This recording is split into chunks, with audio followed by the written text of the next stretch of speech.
Sunday. Happy Sunday to you guys. How is it going?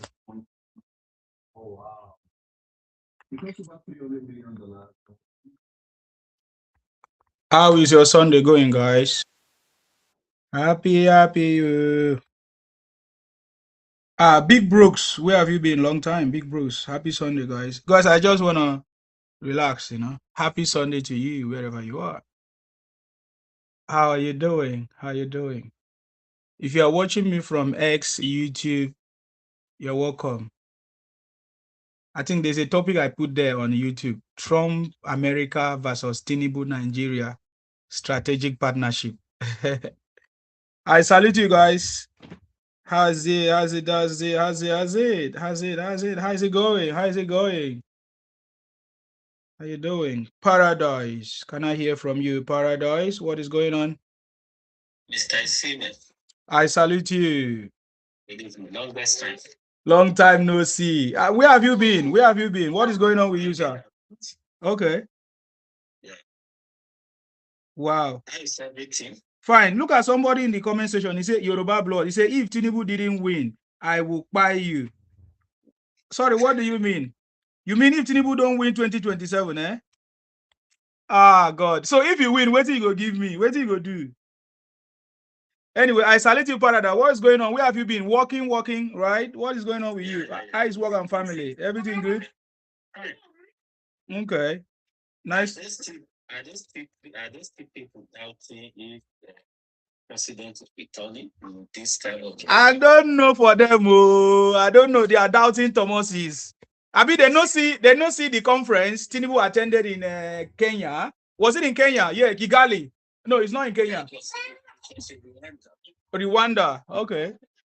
It's wonderful. It was wonderful because even honestly speaking, even some of the obedience, at least some of them, they actually acknowledge that yes, this man is the deal. So it's so obvious the guy is coming back like without no stress. He's definitely coming back. So I think what they should be planning now is for them to plan against 2031. There is no way, like, come on, even politically and otherwise, there is no any pathway for position currently, even with the fact that yes, left the ADC or NGC, so it makes their own case even more lost. Yeah, so who is the person that I don't understand? If we vote a new person entirely, is it not taking Nigeria backward? Because if you vote somebody that is new, fresh, it means that person will have to go and study the system to understand the system, right? And that person will need like 2-3 years again to study the system, to understand how it works, to even look the cabals that are there and things to be able to even have a say. That is another waste of time. But Tinubu have already solved all those problems and now position himself to deliver success. I listened to him at that conference, the CEO forum and all of that. He was saying that, he's going to make sure he's strengthening more reforms, policies, and work more with small businesses and industries, and all of that. So please, I don't understand. Who is the better person that can do this job? So, but have we not seen something that is going on, sir? I will give you time to speak. Look at what is going on already. The strategic partnership of Trump America and Tinubu Nigeria. Have we not seen it before? Every time I come here to say that President Tinubu have cracked the code to take Nigeria out of the third world status, that President Tinubu has put us back on the map. I don't know how people understand this. I want to bring your attention to something that you have not noticed. President Tinubu has put us back on track. President Tinubu has already put us back on the map. For the fact that the American president is discussing with us, tweeting about Nigeria. When last did you see this kind of thing ever happen? That there's a strategic partnership of the armed forces together with America doing things, making things happen. Is it not a sign that President Tinubu have put us back on the map? So anyways, go ahead, sir. I give you that time. Honestly, the US and Nigeria have finally expanded their especially the area of on the command. I don't believe that. Now, it's so crazy that even before now, the second command of the IT a resident in Nigeria, in northern Nigeria. And the man is actually in Nigeria from Borno State. Imagine. So even some of the opposition, they were saying that it was APC that brings. But the man is in Nigeria because the man was not a foreigner. Mm-hmm. By the end of the day, even I believe they all saw the tweets, even to the extent that President Trump tweeted himself. Yes. Even like thanks in the Nigerian government, call it a joint operation. So it's a big deal. Despite the fact that during the Christian genocide saga, the way Trump was saying that he will come in gun blazing. But at the end of the day, it was just a miracle that the Tinubu they were able to maneuver the OT at the end of the day. They are now working together. Like I don't even think any other person can be able to do it. But the way the Nigerian government handled it, not Trump now. Yes, that's why I say it's only Tinubu that can do it. The way they handle him is so it's so amazing. And at the end of the day now, I think we are okay. I think we started seeing the result anyway. The collaboration have started yielding positive results. So at the end of the day, I think our major aim is just for us to see Nigeria to be safe, and which is going to happen. And as soon as the president gets re-elected, trust me, a lot of things are going to get better. Because I do tell people the major problem we are facing in Nigeria is the infrastructure deficit. Because Nigeria, there is no infrastructure, we lack a lot of things, especially because, for example, Nigeria are good roads.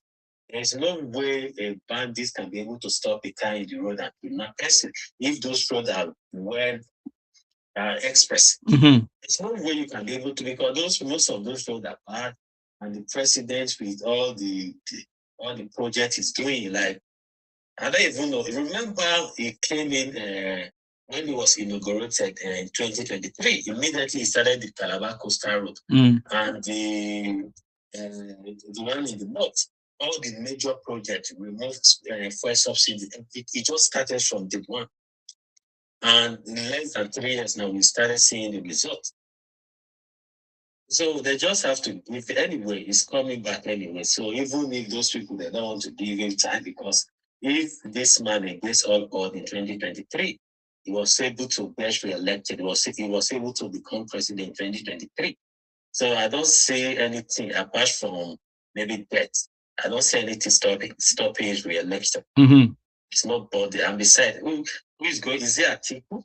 Atiku is not ever electable. Atiku is not electable. Peter Obi, I don't even think it should. Yeah. None of them is even elected. Truth be told, but there's no way you can be an intellectual. You want to go about Peter Obi or Atiku. Especially, the only privilege Atiku enjoys is the fact that he comes from the north. That's just the only privilege. And removing that, I think when this 2027 election, that is when Atiku's secret will be open, because the numbers he get in 2023, it was because of the structure of the PDP. So remember in 2023, Atiku was accusing Obi that Obi lacks structure. You can't be able to win the election. Fast forward to 4 years later, Atiku now is 90. Yeah. They are going to come distant second and distant third in with his mentee, Obi. Mm-hmm.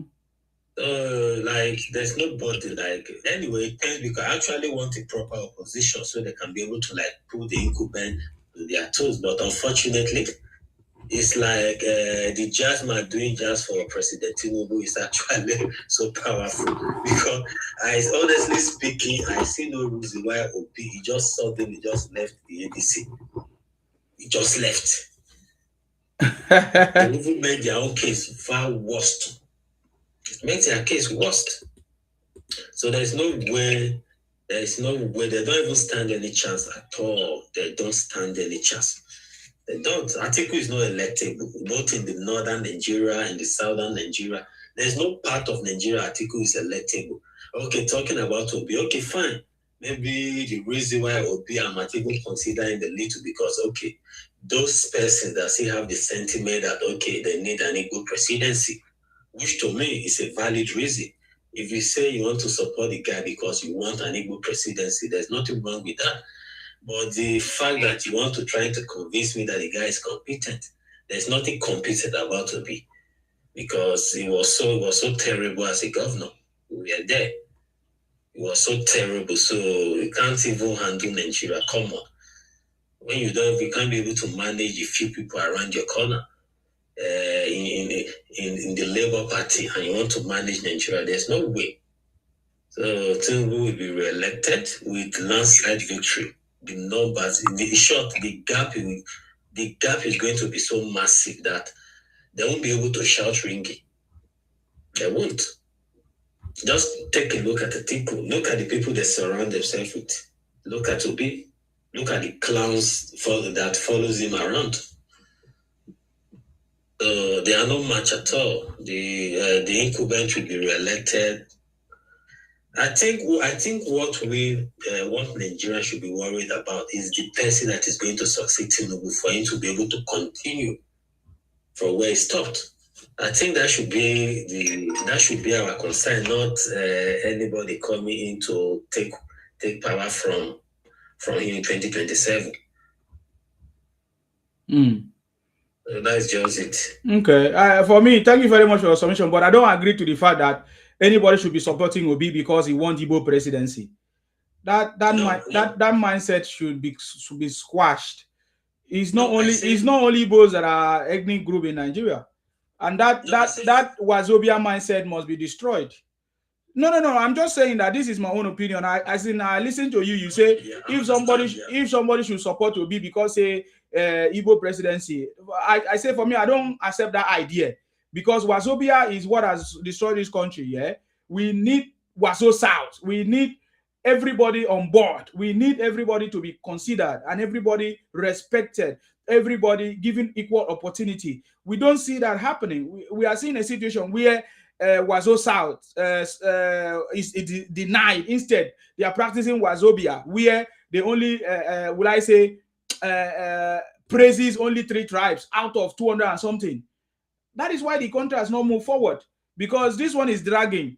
If it's not outside that is dragging, Igbo is dragging, that they want to become power, they want to enter power, they want to be in power, and then the other time they will go and now pay people to cause all this political instability, political insecurities that we are experiencing in this country. You get the point now? So I don't accept that idea. That idea must be squashed and destroyed if we want to move this country forward. And if we are talking about Obi is the idea of Biafra. Obi stands for Biafra. Obi is not for Nigeria. Because if you check everything that Obi has been tweeting, writing about, he's condemning Nigeria to build a new country, Biafra. So his intention is to come and destroy Nigeria in order to have a Biafra. That is what Obi is for. Obi's intention is to destroy Nigeria with bad news. He says he's in opposition and his job is to spread bad news. So he is always spreading bad news about Nigeria in order to become a president of Biafra. That is what I see him for. When I see Obi, I see Biafra. And the people supporting him are so toxic people, abusing other people. If you support another person, they say, oh, you are not a good person. You must come and support our own. You understand? So that kind of a... But the same way, you wouldn't blame them because they actually made money from supporting Peter Obi, because I know some quite number of friends that in 2023, they actually made a lot of dollars just by being an obedient. Some of them, they even travel to the UK for masters, some travel abroad, because they actually made money with that movement. So honestly, really, how did they make money? I beg, can you share how? So were you not there? The donations they were doing, like actually some people, they actually made money. There was a lot of donations. I know of a guy like my guy. He went to UK. He made, because he was fucking broke, but he joined the movement. He became so popular, so big on X, on social media. Before you know, he made money from donations, started attending meetings, collected money. It's now in the UK. Ooh. He's looking fresh.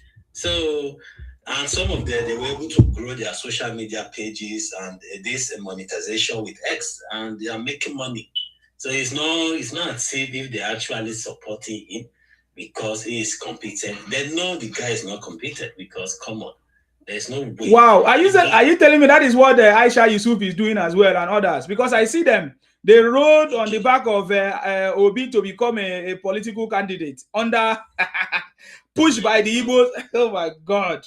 Tell me something. What do you as a you see the major reason why they don't want Obi in ADC, because if they leave Obi in ADC, they won't be able to have the grab on the this thing, the money. Because when when they were doing their audit after the 2023 election, and they were talking about the foreign donation. Yes. Obi said it with his mouth that Aisha Yusuf will handle all the foreign donations. And left of that election, it was majorly the diaspora money. So that means all the dollars, all the pounds, all the euro, all the whatever called foreign currency came through Aisha. She was the one that handled it. And they couldn't be able to give account of the money.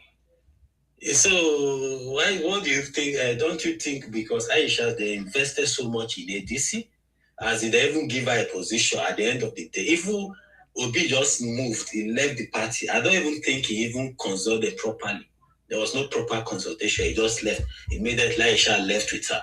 Go and pick senatorial. Aisha is from Edo State, from Edo North, but she's picking senatorial ticket. She wants to contest in FCT. It's all about the donation. Trust me. Aisha knows that Obi is not competent. She knows.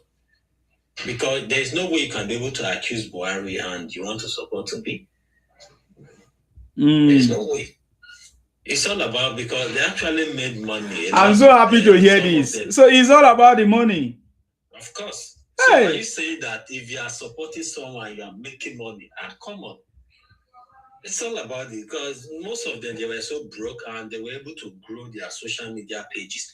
And social media now, there's monetization here, even on X, here and there. So you think they won't just leave him? Because just give me why will Obi just why he just left Labour Party, moved to ADC? At the end of the day, he didn't even, because half of his supporters now, they didn't even go to NDC with him, because some of them, they have invested their own resources in ADC. Some of them have picked ADC from. He just left to NDC. So why would Aisha? Because they actually gave Aisha a position in ADC. Why would she just leave that position and move to NDC with Peter Obi? Because they want to control the whole obedient whatever narrative. Or they think Obi can be able to win the election. Even this time around, I don't even think Obi. There's no way he can be able to win the Southeast 80% like the last time. There's no way.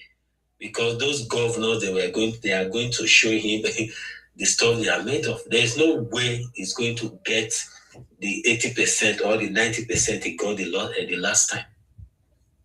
So there's money there.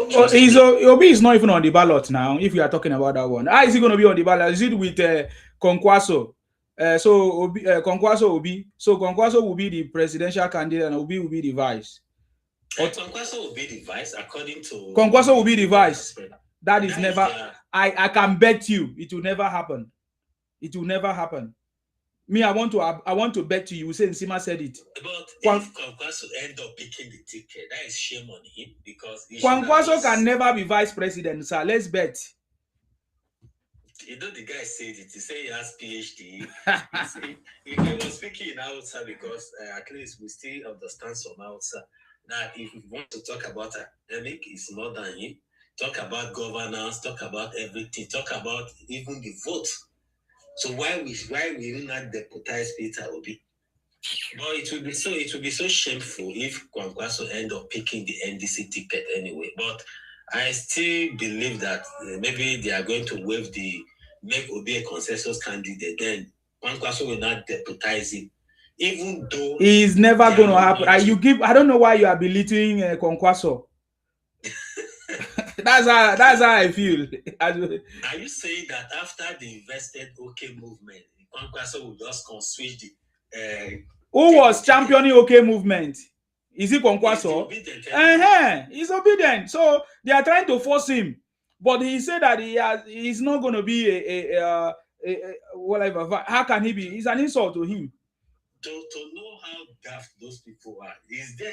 Sure, they have championed a lot of tickets. They have championed Obi. They have put Jonathan's name on the line. Obi this, Obi that. Come on, it's crazy.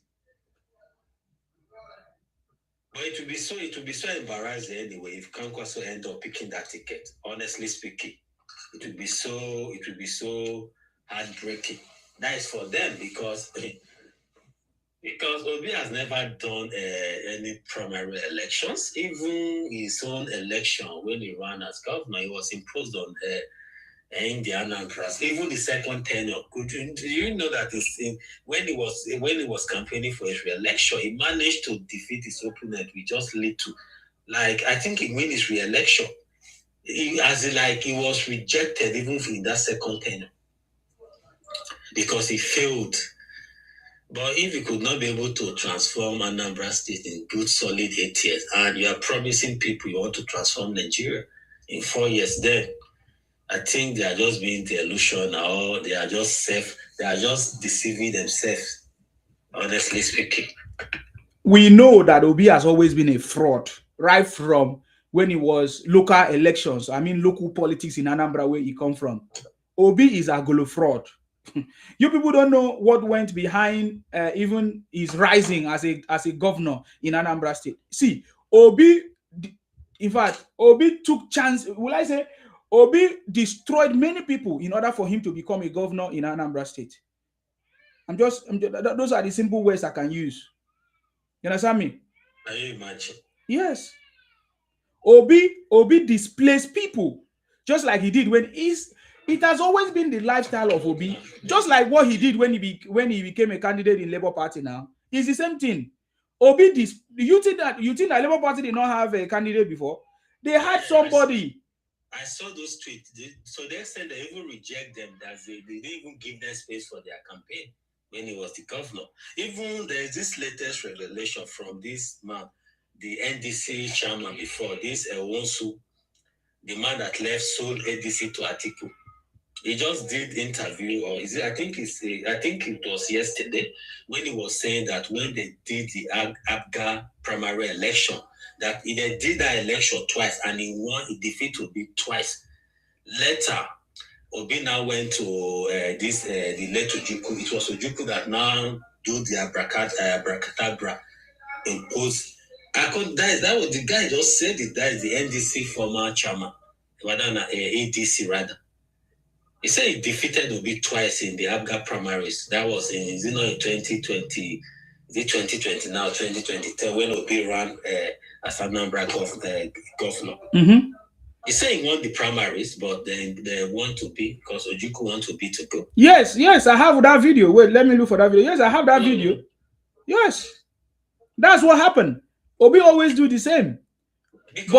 But this time around, it's not going to be work, because even the Northerners are not fools. When Obi say, okay, it's going to be, that's why I say to you, that it will never happen for Kwankwaso to be a deputy to Obi. No. In fact, the Northerners are already making reference to what has happened in the past, according to them. They said there was a time, they say Obasanjo would do 4 years. He didn't do 4 years. There was a time they say Jonathan will do 4 years. He didn't do 4 years. How will you now expect an Igbo man since Civil War that has always been desperate to be president to now step down for you after 4 years of presidency?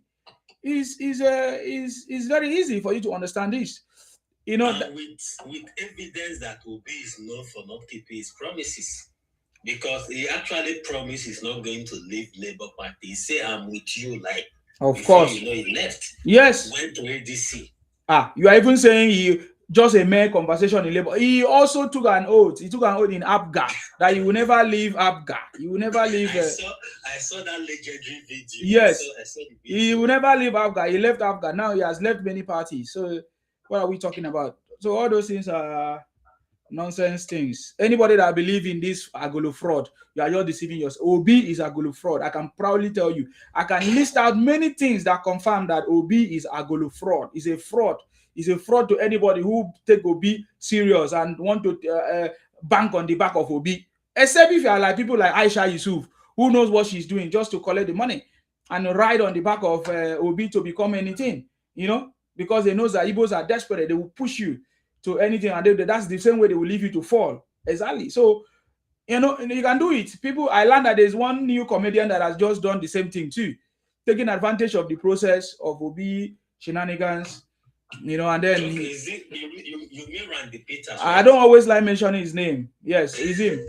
You understand me? So all these guys, I thought they were activists. They were actually working for the guy actually declared he want to run for house of rep. Is it not from your state or? I don't know whether they say from myself or it's from Kogi State. I don't even know where is it. I don't care about it. The guys are just doing. That's what I'm saying. That everybody just doing for their own pocket. So just you see it now. So I told you. Yes. These people actually making money. Yes. That guy in 2024 late last year, the guy was doing this recitation, state and capital. Yes, he was just doing. Before you know, he joined the movement. Today now the guy is doing a flight Abuja to whatever. Exactly. Me, I don't blame him. I don't blame him. We are happy for them. There's another woman too. Apart from that one, there's another one. That one used to tie red. I know her name. I don't want to just mention her. He used to put red cloth here. That one pretend as if she's a doe. She's not a doe. You understand? But they are just. She's Igbo. But that's how they are. Igbos have taken over Edo State. I've said this many times. The Edos are thinking that I'm joking. Igbos have taken over Edo State. So, and yes, that woman that pretend as if she's Edo, she's not Edo. You know, Obi had this girl, this Edo girl, the Sarah girl. The Sarah girl. Yeah. It was like Obi, like Obi's PA. Yes. When this Mama Pina came in, before you know, according to the insider, they now had issues. Obi had to support Mama P over this girl. It was even that day, and I know that. I was thinking that girl is from Edo State. She's not. Me, I have my encounter with all of them. They are just looking for money. I know them now. She was fighting Obaseki. They all came to my platform. They all I swear to God, I was thinking she's a Benin lady. It was last week.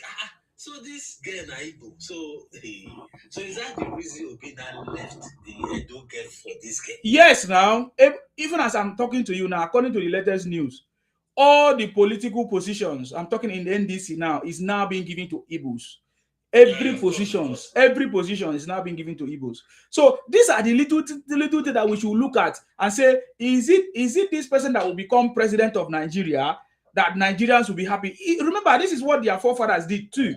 They all Columbia everything for themselves. They all put their own brothers and sisters in every position, even across Nigeria. Even in Yoruba land, they put an Igbo vice chancellor. Everywhere, they just, it's the same thing that is happening. We all witness it in Labour Party too, where Obi position people even in Nasarawa, he pick an Igbo person to be a coordinator. Everywhere. So we should be very, very careful. This thing that is in the blood. Okay, what about the latest revelation? The man representing Etiosa, whatever. Did he not put all Igbos in the position? My brothers and sisters. Yeah. Not that it was Isolo. When he sent Isolo constituency. Oh, Isolo. Okay. Sent some persons to is it China or whatever. Like, but it's crazy. How can you? Okay, these people, they elected you. There's no way you can't just pack as out of 20-something persons, only about 4 Yorubas. All of the Choma, Chukwuka, no. And the audacity for him to even post it on social media.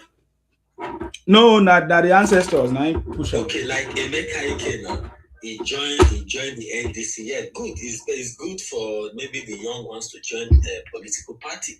And he declared he want to run for House of Rep. Who? Emeka Ike? Emeka Ike gets the cities representing FCT. Emeka Ike, the Nollywood actor? Yes, so the actor, he wants to run for I saw him. They say he's going to be 60 years soon. Yeah.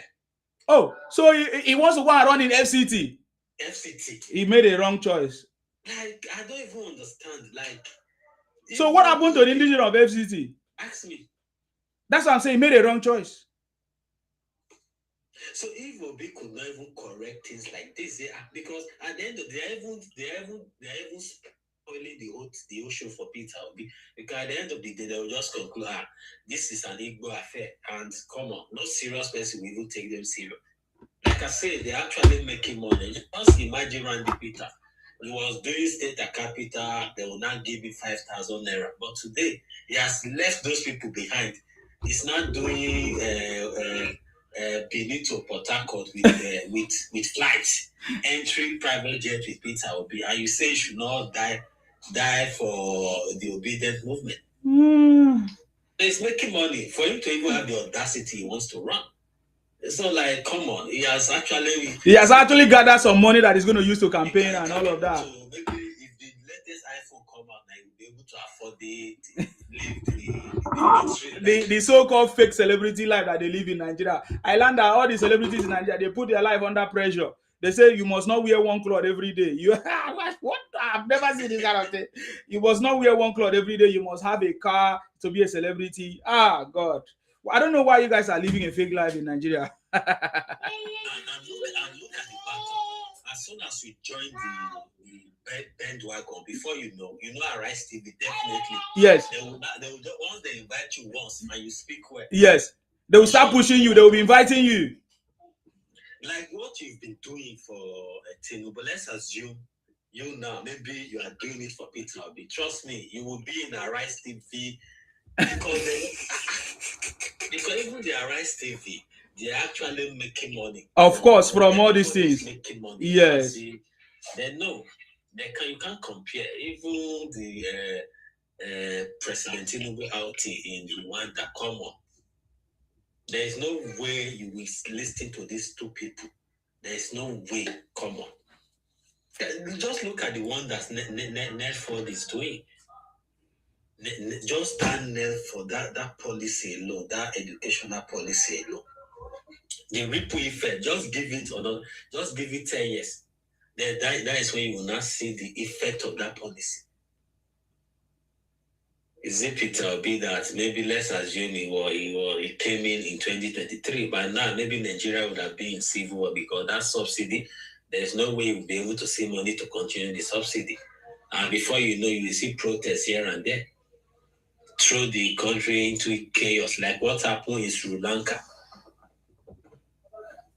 No. President Tinubu is too smart. President Tinubu is too smart for all of that.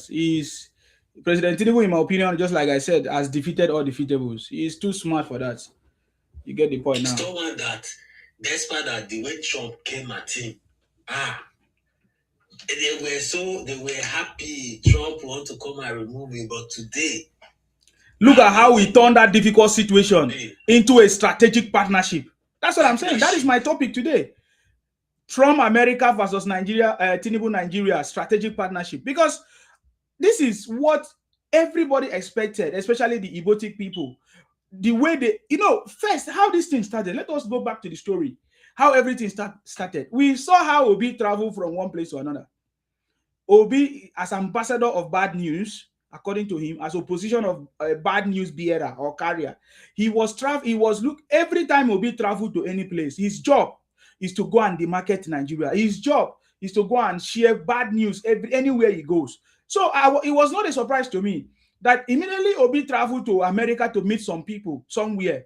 They all gathered and planned. So their own plan is how can we paint this government black? How can we make sure that we demarket this country so that the whole world will now beginning to question and put pressure on Tinubu to resign or to step down. That is Obi's agenda. Yeah.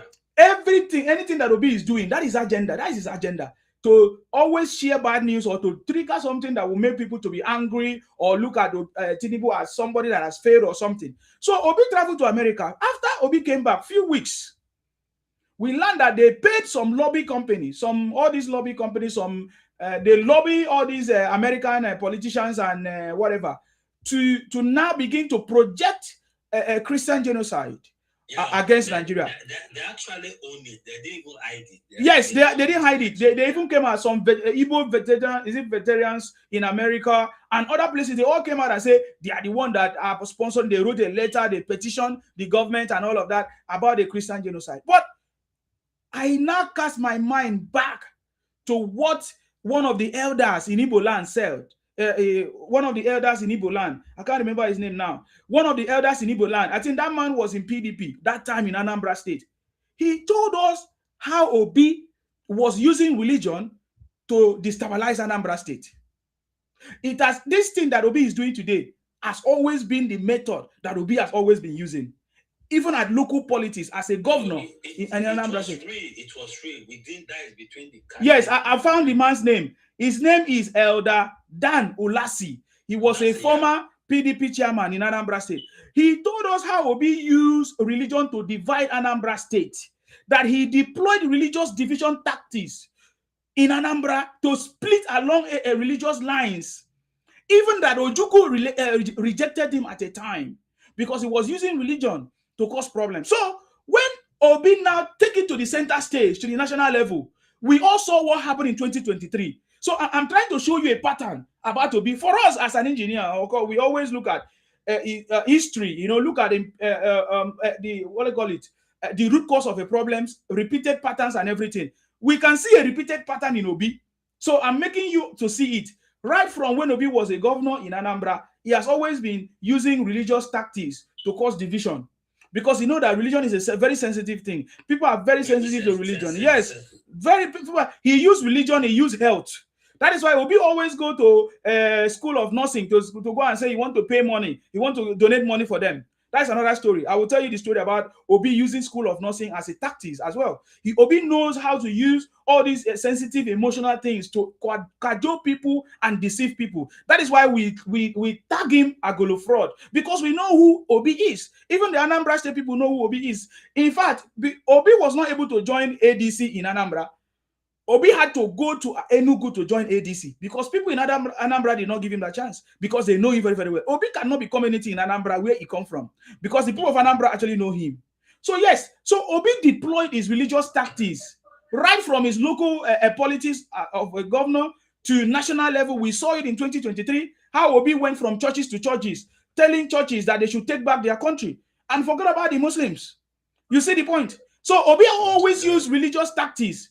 So that is the same pattern Obi did in this 2026. Obi went to America, tried to lobby people, pay firms to use a religious tone, religious tactics in order to, because now they understand that President Tinubu administration is a Muslim ticket, right? So they wanted to use that as a yardstick, to campaign against President Tinubu. So he paid for lobbyists. He paid all these. Of course, American politicians are ready to lobby for anything, right? So he paid them in order for them to sing the song of a Christian genocide against Nigeria. And so Trump started, his usual para mode. We saw how Trump was tweeting everywhere, guns are blazing, whatever, he's going to come down to Nigeria and all of that. And President Tinubu, as a very strategic man, master strategist, only Tinubu can do this. Genius, honestly. Because Nigeria, by now, even as they are talking now, he couldn't have, he won't even favor them. Because when America come now, no place America has gone to ever remain the same. He won't even favor the Igbos or any other person. Because, okay, look at the last time when Trump, imposed a visa ban. Who was exempted from it? Everybody will be part of it. They won't even... The visa ban has been lifted. No, I know. But I'm saying as at that time, was there anybody that was exempted from it? It was everybody. So they always play their card and then they become victim as well. So that is the same thing that Obi wanted to do. So those Christian genocide conversation failed, and it failed woefully, and Obi has not recovered from it as well. He's pretending right now. Obi has not recovered from that Christian genocide propaganda that they wanted to push. They deploy different people, different tactics to push that agenda, but that agenda failed. But we should not fail to talk about how President Tinubu used his experience as a politician, not just as a chartered engineer, as a city boy as he was, and now still a city boy. He used all those wealth of knowledge to tame these IPOP activities, IPONG activities, Ibotic IPONG activities in Nigeria. He tamed Nnamdi Kanu, which is one of the most successful achievements of this government. That's why if somebody asks me, what has President Tinubu done? I say he tamed Nnamdi Kanu, IPONG criminals. Yes, tame him. Look at Simon Ekpa, all of them tame. I know when they jailed him, I know you were going to see, you celebrate. They tame it, but now they say they will release him. Some people say they will release him, or say they will sign this. All these things are, I don't have time for that. No. But even if they want to give him a presidential pardon, it's going to maybe after like 20 years. Yeah. So these are the things that is paining the Igbos right now, especially the Ibotic Biafra people. Even this Kubana chief priest that failed in his local government, you want to, you see, these are the things I'm alerting the Yoruba people to take note of, because me, I always understand to follow patterns. You see, Kubana chief priest he has always been against Tinubu. He pretend to be, he's a supporter. We saw how he pretended to support Tinubu, but he went behind in 2023 to support Obi. Okay. So, sorry, Sima, to cut you short. Okay. Those people, they are so hypocritical, because you remember Hope Uzodinma. Yes. Kubana chief priest was his boy. He was following the governor. Yes. At the end of the day, and he was doing the APC. He ended up working against his own party. He supported Peter Obi. Then, before he joined the APC last year, he picked the APC ticket. He want to go. He want to go and represent APC in Abuja. And when Nnamdi Kanu was jailed, I remember him tweeting that yes, not get up to exactly. Then all of a sudden, we saw him in City World Movement, and all of a sudden, he now pick up a ticket to become a representative in the National Assembly. You see the point now? Yeah, just 14 votes. I'm just trying to say that these guys are doing it not because they love Tinubu, because I saw a comment today. Someone just sent it to me that Kubana Chief Priest say he restated his recommitment to Tinubu nonsense. All those things are lies. But which choice? He has no choice. Yeah, but it's a lie. This guy is a lie. They want to ride on the back of City Boy movement to become whatever they want. All this is a lie. I know them. They will never support you if they have nothing to benefit from. They will not just support you because they just want to support you to get to that. It's a lie. You will see now. You see that the Kubana chief priest lost. How much of activities have you seen from them? I'm telling you, these guys are just. It's only when you run mad. You understand me? It's only when you run mad and you mistake their pretense to be something genuine. For me, I know them. I don't believe in them, especially the Ibotic Biafra, the ones that it will be obviously that these guys are a bunch of criminals. You get the point now. So it's the same pattern. So Kubana chief priest wanted to ride on the back of City Boy movement to cajole the people, but his people know that he was one of the people supporting Nnamdi Kanu. Even when they asked him for help, he refused to help them, according to some of their people who have said that these Kubana chief priests, they all went to him for help, because as at that time, they were running away from their villages. Even Kubana chief priests couldn't go home. We all saw the tweet he has been tweeting. Yes, now. Because the same man that was complaining that for 5 years he couldn't travel to his village. Okay. Then the man that was responsible for that insecurity, he was not jailed by the government. Instead of him to even celebrate and praise the government, he was against the government. Why would they jail him? He was even threatening the government. I said, which type of problem is this? You were complaining that you could not travel to your village for the past 5 years. Now the problem, they are helping you to solve the problem. You still have issue. Exactly. Just the way they cried for more than 40 years concerning the second Niger bridge. They cried for that bridge. All the presidents were using the bridge to campaign. Then the Buhari they love to hate so much. The Buhari they hated so much for no reason. He came in, he built the bridge. When he built the bridge, at the end of the day, the bridge suddenly is no longer a problem. Today they have not even acknowledged the fact that it was Buhari that built that bridge. Some of them were still saying that it was Jonathan that paid for it. Because you complain about this thing is a problem. It was a problem for 5 years. You could not travel to your village. You could not even do any meaningful business in your state. Now they are helping to solve the problem with just one single shot. So you just want to please them. So just like I said before, somebody is saying on YouTube, Valentine, I see your comment. You said Kwankwaso will be Obi vice. However, they are not going anywhere. I can assure you that I think this is one of the proof that you now know when Sima speak. I said Kwankwaso would never be Obi vice. Kwankwaso will never be Obi vice. Please, can you keep this my words today so that we'll confirm it? You understand me? So now I'm also, there's a breaking news right now too. They say Obi Kubana have resigned from APC. I don't understand. No, I don't think so. I won't, but he has accepted defeat and he says No. Obi Kubana, not Kubana chief priest. Obi Kubana. Okay, he has resigned from the city board. Yes. What? I've not seen that news anymore. Oh my God. This is what I have been saying. This is what I have been saying. I think maybe I strongly believe that Sheyi Tinubu have a card. I mean, he has a play card. Because I've said it already. There are many people in Yoruba land, in the South that are ready to give all out for President Tinubu. And you are going to appease the gods of criminality in Igbo land. I don't understand. I don't understand. Sometimes I still remember when the movement was created. I know you had issue with it that these people, they are not serious. Oh my God. Exactly. I said this thing many times. I don't understand. Then some people say, oh, it's because Sheyi Tinubu married Igbo. I don't understand. How is that related to what we are talking about, politics, to national things that is going to move our country forward, to people that are ready. I know these people right from time. If they are not going to benefit, did you not see what Oju Sokalu did? Oju Sokalu is in APC. But how many votes did President Tinubu got in his constituency? But he got a lot of votes to be re-elected as a senator. But how many votes did President Tinubu got there?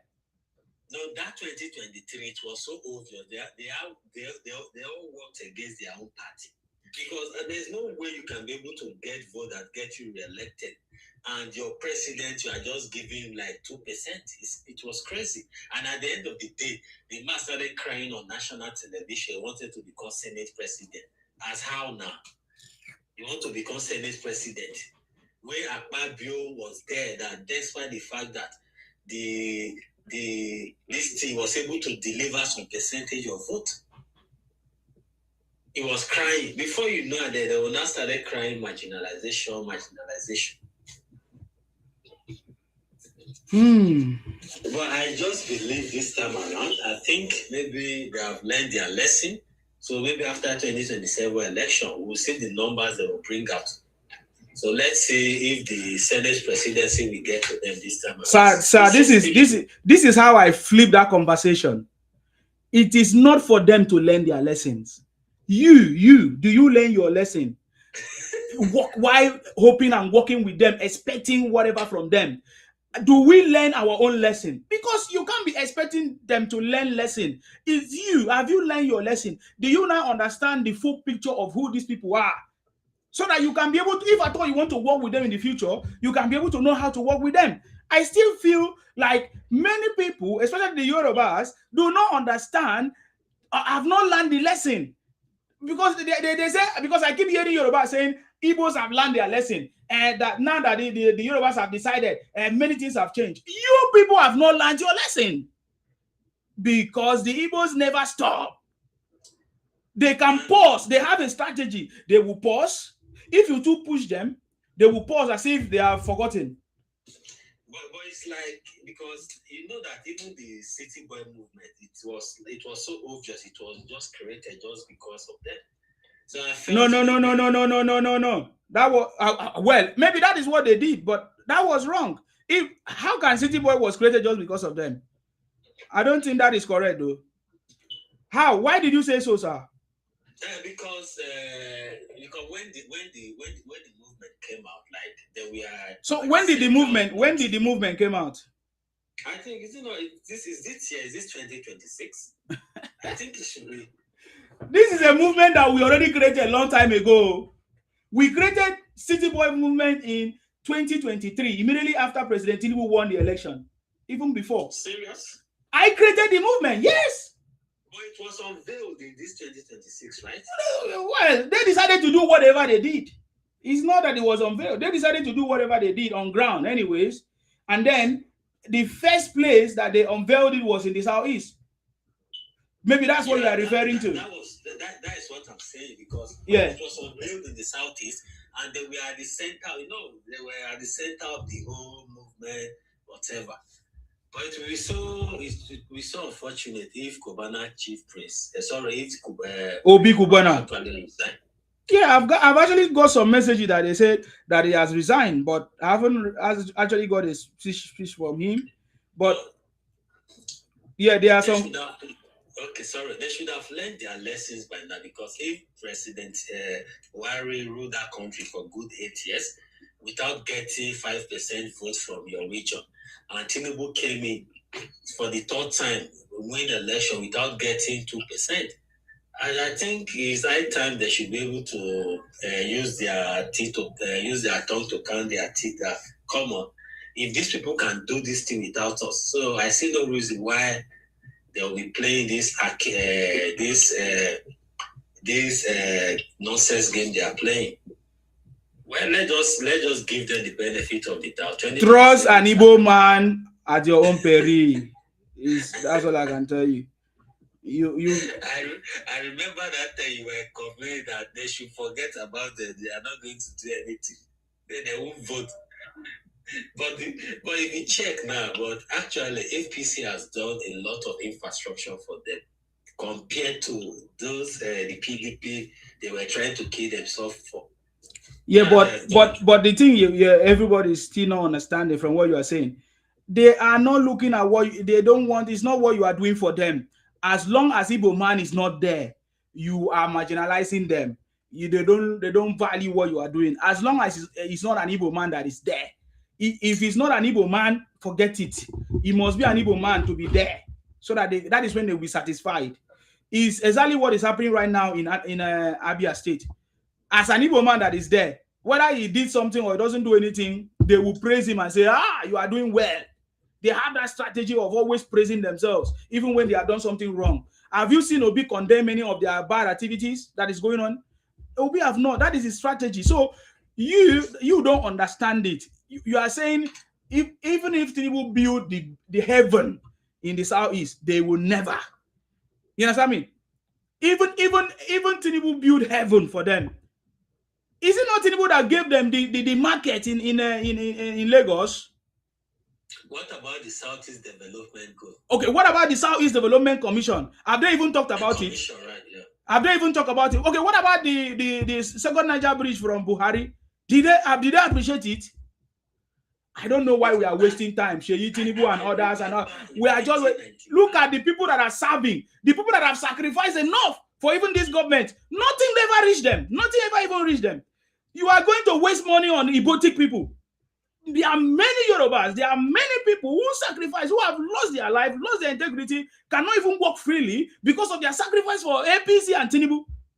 And people are, Sheyi Tinubu and others are moving about, going to appease the gods of Ibotic people. Anyway, you have had about three aviation ministers, and none from that region. None of these their people was able to give them a proper airport. They got the proper. They have gotten airport in Enugu State. It was during this APC regime that was when they get the proper airport. Because to me, you should be able to advocate for development more than appointment. Because appointment, if they appoint your person, that person is just there to benefit himself. But if development comes, it benefits the entire region. Because APC have given them more development than PDP ever did for them. In PDP 16 years, APC has given them those development. But yet, they say prefer that PDP. I don't know. And they will be talking about, APC remove Jonathan. But Jonathan geographically is from the south. Allow this, even we the south people, we've moved on from Jonathan. Even Jonathan and his wife, in short, they are even supporting the Asiwaju. Even the man, they are still, because you remember that Nnamdi Kanu was a PDP before. Kanu was doing PDP, was supporting PDP. Yeah, of course. Just because Jonathan was defeated, then they not take the anger personal, just because of appointment. Fine, we might argue that maybe this administration, maybe because they only have one. Okay, they have about 2 senior ministers now, but we are not talking about appointment. You should focus on the development. Because appointment is that if you work, you get appointment. And the fact that you are not even marginalized in terms of infrastructure. So it tells you that even the president still loves your region. But talking about appointment, you have to bring vote. If you bring vote, you get appointment. Even in Edo State, the major federal appointment comes from a donor because a donor brings more vote. That's how it works. But they don't want to give APC vote, but they want all the juicy appointment. But the fact that you people are not, they are not marginalized in terms of infrastructure, I think we are in order. That is just it. Amira just said it was a fake news. I just spoke with Obi Kubana. Okay. If it's fake news, fine. No, Obi Kubana can't risk it. There's no way you can be able to live to the movement. Not now. Bro, honestly speaking, I don't think they have much of a choice. Because if you don't, because after 2020, after 2027, there's going to be the race for Senate presidency. So if they didn't deliver much vote, that means the presidency will still remain in this South. And in 2031, if they didn't deliver, definitely. But have they not been? What I don't understand what people are talking about. So the Senate presidency just came to South. So you should move to Southeast. For what? No, it's not moving, of course. I don't understand. When they have been handling Senate presidency for how many years? No, at least so that they will still have some justification, even though of course the South is there. I think South will still beat them to get it at least, so that maybe, for example, if they are agitating for it, okay, there will be some justification because they actually need to bring vote, and I still believe they are going to bring more vote compared to 2023 this time around. Are you saying, sorry, sir, are you saying that if they bring more vote, we should remove our own, yeah? Yeah, but what he's trying to say is that if they are able to deliver more votes, it means they have defeated us in the South. That's the truth. Not removing at least because like in 2023, Uzo Kanu was shedding tears on the national television that, like, as according to, okay, fine, the presidency is in Southwest, then the Senate presidency, normally, let's assume they were able to deliver. At least I think it's so right for them to have the Senate presidency. It was shedding tears. What I'm saying is that, of course, South, we are still going to retain the Senate presidency. If they were able to deliver vote, for example, if they are agitated, at least there will be some justification. Say, okay, fine, these people, they actually bring vote. Then maybe they will now wait for 2031 to even hunt, because even the vice presidency definitely is South in 2031. And that is what they are trying to do to deceive our people from the South. You see all these shenanigans they are doing. They are doing it to deceive the people from the South, to not understand that they have a greater job to do to make sure that they go all out to vote for President Tinubu to represent that we are South, and that South is different from Southeast. That is the point. We must show that we are South. So it's a South movement. I've already said it anyways, and I know that there's no propaganda, there's no Jimmy that is going to change that conversation. The people of the South must go out there and represent and vote massively. We are looking at 50 million to 100 million vote for President Tinubu. So all of us from the South, thank God, all the governors are already 100% President Tinubu. So we must go all out there and show that we are South, and we deserve to be on our own, and nobody can intimidate us. You get the point now? You understand me? So don't know who is Ubi Kubana and Kubana chief priest nonsense conversations.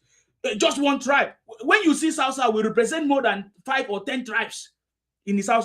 How many tribes are represented in the South? More than 10 tribes. More than 10 tribes. So what are we talking about? All these things are nonsense talk, man. And I understand this politics. You see the game now. So all these things are rubbish game that they are playing, and that they will never succeed. You get the point now. Whether they use people like whatever, we have to position ourselves. I'm already seeing the fight going on. They say Obus Odima is fighting Senate President. All those talk now, small talk. I'm not even worried about Gospel about you, because that one knows how to handle all those things. You get the point now. But we must also represent and be there. You understand me? Because it will be a shameful something that we are not representing. We are being deceived by those Igbos who are trying to deceive our people from the South, not to stand up for President Tinubu all out, because they can see, they understand that, man, this game is changing. So how are we going to deceive the South people so that they will not participate fully? That is their game. So, Nyamri, do you want to say something? Okay, thank you very much. Good evening, house. My brother, you have spoken well, but the only issue is this. You said they can maybe agitate for having a substantial minister. You see, the Constitution didn't say substantive ministers should be given to one particular region. The Constitution says each state must provide at least one minister. That's what the Constitution says. And so far as the state, the president can decide to give you your state deputy minister, it is his prerogative to decide who gets what. Now, South is in the mainstream of Nigerian politics now. South is in the mainstream of Nigerian politics. Bro, not just mainstream. After Tinubu, I think South will be the one to remove the state. That is what. Okay. Now, do you think Wike way the front, Akpabio them, Oshomale them, all these guys? You say they don't know what they do? They know what they are doing. You see, what Igbos were trying to do was to make South feel, say, oh, Hausa Fulani people are bad. No, Hausa Fulani people are bad. Now, immediately Kwankwaso joined the same Kwankwaso they abused in 2022. The same Hausa Fulani that they abused in 2022. Now, because Kwankwaso has joined Obi, they are praising Hausa people now. What about El-Rufai? El-Rufai was the most hated when he was supporting APC. Today they are agitating that why did the government lock El-Rufai in prison? El-Rufai case is not against the federal government. It's against Ubasani. It was the State House of Assembly. It's mentee. It is the Kaduna State House of Assembly that indicted El-Rufai of 400 billion naira. It is a state affairs. It is not the federal affairs. But you know, they want to play politics. Maybe they think they can bully the president. Mr. President has said it several times. So what I am praying that South should continue to stay in the mainstream as they are. Now they are in charge of Senate presidents. They are in charge of a lot of good ministries. Petroleum today, now Lokobiri from Bayelsa. So there are so many juicy positions. And I want South politicians to groom more men, groom more intellectuals that will take charge of South in the next couple of years. So that they will stand and demand for what is their right. All this noise, all these IPOB criminals are doing. They think they can bully everybody.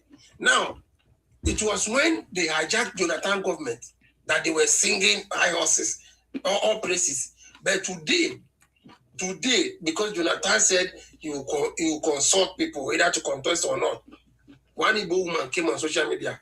If you see as he abused Jonathan, there's one useless boy, content creator called Mr. Common Sense on social media.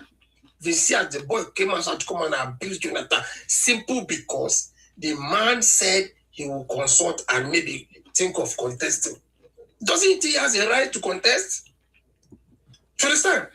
Everybody that decides to contest is against Obi. Now the propaganda today is Atiku is working for Tinubu.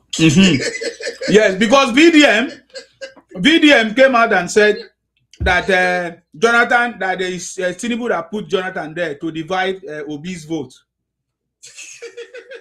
So that is why they are running that propaganda. Yes.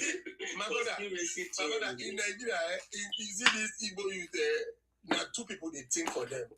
One, VDM think for them. Two, Tunde Egnor. I learned that Tunde Egnor have joined NDC now officially. But you should know that Tunde Egnor is just making his money. Money. If you were on social media 2022, build up to 2023, all these Benin bloggers, they made bastard money. Yes. They made money. They could just come on social media. One day when they call Leku Day, it don't happen. I know the idiot. Leku Day, it don't happen. Arrest Tinubu for swearing in, they go arrest her. Arrest Tinubu. Obasanjo don't go bring a Russian lawyer.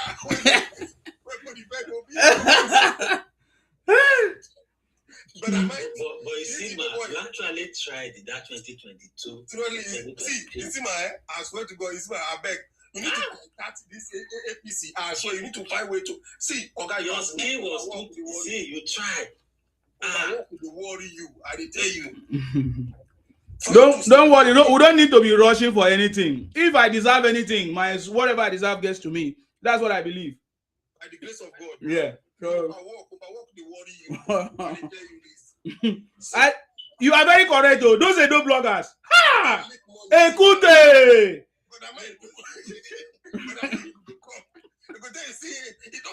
It don't happen. And the thing really happened for Edo. They were saying that Edo is the ancestral home of obedience. That was where the movement started from. Yes. It was the Edos that actually pushed him. In fact, they gave him that name. They pushed him very well. After the election, they abused them. They abused Edo, abused Obobini. It was during the election. Then now, when some persons were supporting PDP, those people, they were now abusing.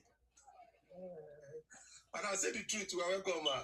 Yes, please, can we allow Madam say the truth to say something? I salute you, ma. Welcome. I ain't no love for the listening, not too much. This one are my people. We know waiting day. We need to do something based on our pocket. We do it based on our next generation. Will it favor us? Will it favor our children? Will it favor our states? Will it favor Nigeria as a whole? That's why we're different. And that's why whatever we say today, we say tomorrow, we say next tomorrow, we don't jump from year to year. ADC, PDP, CRK, the way they jump like this thing. Anyway, anybody that wants to sell Obi, they should sell him in their own house. Because we are doing what will favor our people. You understand? A lot of things. Why do you want to even remove Tinubu? Why? Look at his policy. Why? Who are you bringing? Name. So let's see what they have done when the power was handed over to them. Either governor, senator, local government chairman, etc., etc. That's when you know if this person can do the job. And for those of you that are saying, oh, this, that, let's bring it. We are not going to remove our fathers there. They will complete that 8 years. Me, I'm not receiving 1 naira from anybody. But I want them to be there. Because when you bring nonsense policy against South, Akpabio will rumple it. Wike will put it, throw it in the waste bin. Oshomole will stamp on it. So that's why we want them there. And those of you who have some unsolved history and no history with anybody, go and solve it in your backyard. Don't bring it to come and do your shenanigans to come and call. And I'm talking about both sides. Your forefathers made that history. Make your own today. Let people say, because of you, because of my mothers, because of my fathers, today we can live in our ancestral home in peace. Because don't use hate to go and destroy that. Tomorrow your next generation will be answering Sama to a total stranger in their indigenous land. And this is not based on hate. This is based on fact and truth and peace and love. Because the road most of us are going. No light inside that tunnel. Now darkness, now full there. Do something that people will be proud of you. The way this person stood his ground, the way this person stood that ground, that's the reason why. Look at yesterday or 2 days ago, they were celebrating Azika Dakaboro. He's been dead for so many years, but people still remember him till today because of what he did for his people.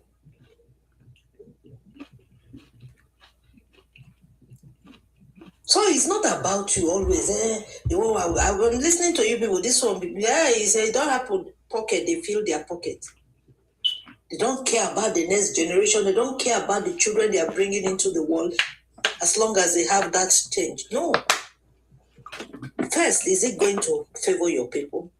Is it going to favor the country? Who are you bringing? Why do you want to remove him? Do you have somebody in mind that will do better?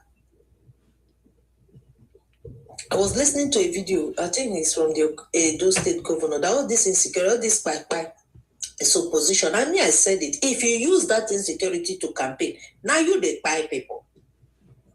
There's no two ways about it. If you ever use and take campaign against Tinubu, now you they buy people. Have you noticed that? Because if I'm selling bleaching cream now, and I know my bleaching cream is not working, I will go and look for somebody that is already fair-skinned, and I will use charcoal or something to darken your skin. Then I will do video, apply that my fake bleaching cream on you. Then after 2 days, I say, see, wow, it works. That's the same thing. Make believe. I'm not saying buying stop going on, no. But if you use that one to campaign, now you they buy people. So let us know what is right, what will favor us. Look at the way this man is going extra mile to bring glory. Our people out there are bringing glory. But all these bad belly soma people, if you don't allow them to pay other people. Before they said there's nothing at Akalaka, but now they said Akalaka is their lineage. I was at home one day, I said, okay, let me just scroll.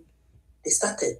Obi is from Elele na Akalaka Pikin. I said, is there not something like Akalaka? The same man came, Ojuku is from Awoda.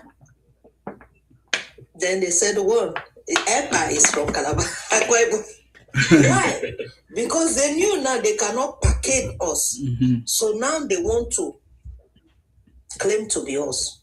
And it's good because when you say these things, social media don't forget. When you say these things, you're telling people how desperate you are. You're telling people that you can go any length to do this thing. What do you want to do for Nigeria? Seriously. What do you do? Monorail, they rot. Now my brother, I call him man, monorail, they rotten for River State. Mama, you can't even compare Amechi with Obi. Like, in short, Obi is even the worst of them all. Like, you can't compare. All of them no get head. All of them no At get least. Head. See, monorail, that money for monorail. If not abroad, we always compare ourselves to European people. If it's in European country, you do that thing. You they go jail. Nothing will stop you from cricket. But last time he was blaming Wicked that Wicked didn't continue the job. Even though where he mean continue Risham? Where he continue Risham? They've been stealing all the rails, everything. Waste of investment. Why would Amechi just leave the PC? Like, for what exactly? He should retire. To anybody that does not put your people in front, you should retire. That's my own. If you are elected to do something for your people, you should deliver. If you can't deliver, there's no point. But I know all the people that are pushing them is what they will get. You see this man, they said they jailed somebody that electricity, blah, blah, blah. You think he's the only one that's Mama Sally. His name is Mama Sally. He was a minister under Jonathan. He was giving money to do Mambila and Shiruru. And my point is that if that's money, you see all these people on social media. Oh, put this. These are the people that followed him to squander that money. Because when you bring rotten fish with a smell, now because making load you with money for pockets. That's the thing. But when you support a good person, somebody that has vision, somebody that will deliver, You might not get. You are saying something that Nsima should be paid because he's doing a good job, but he's doing it for his people. He's doing it for his country. He's doing it so that tomorrow his grandchildren will be happy. My father did this. Oh, I can be in my ancestral home peacefully.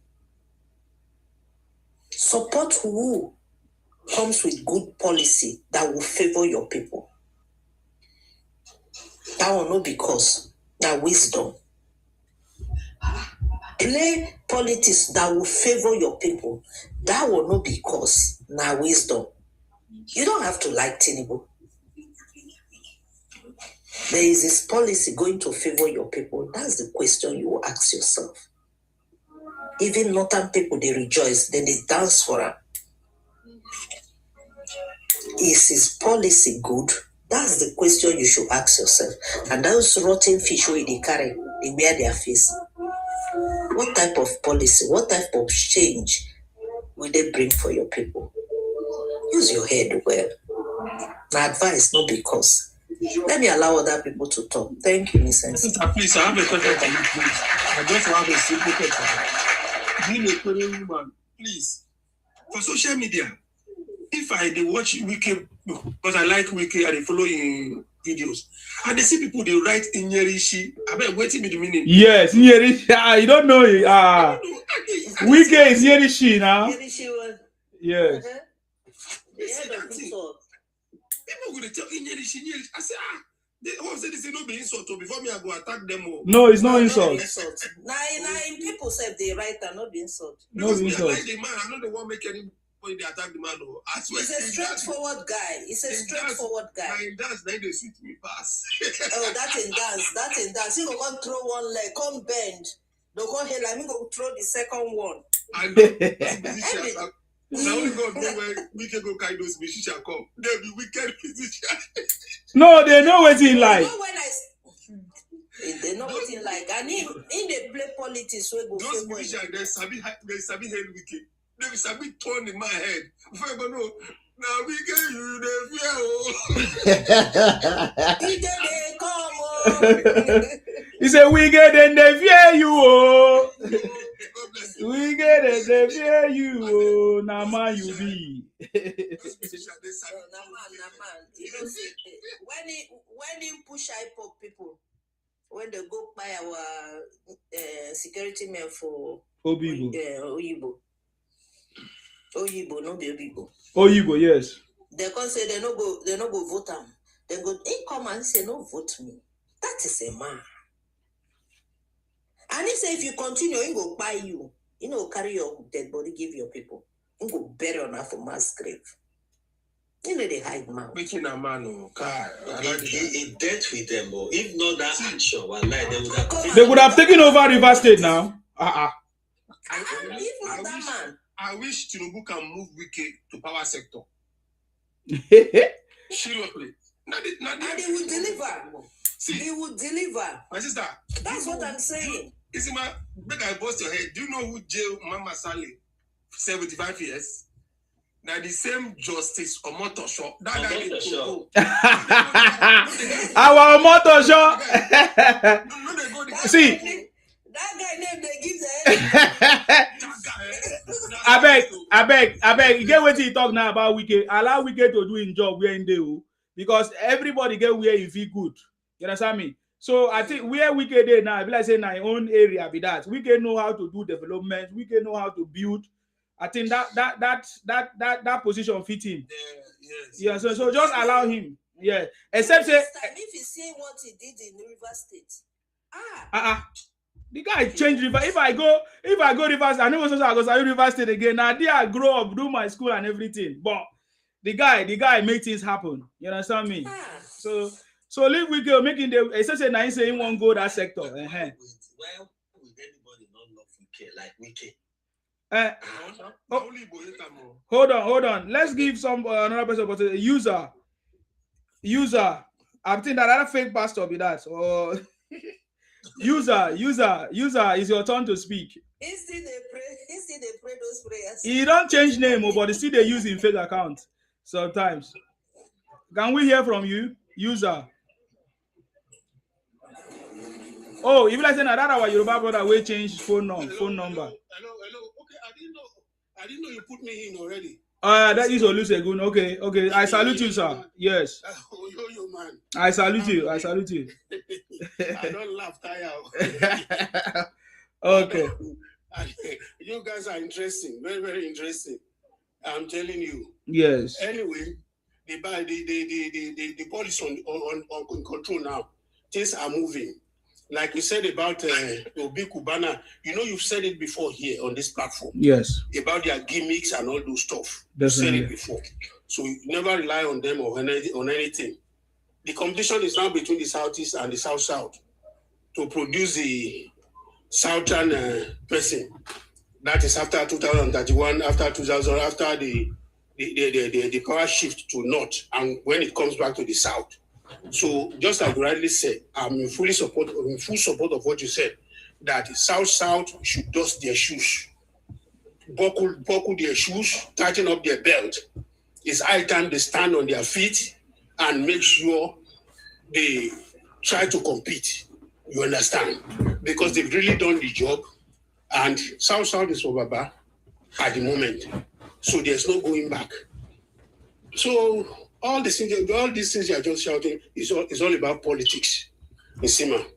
Yeah. I really appreciate your job.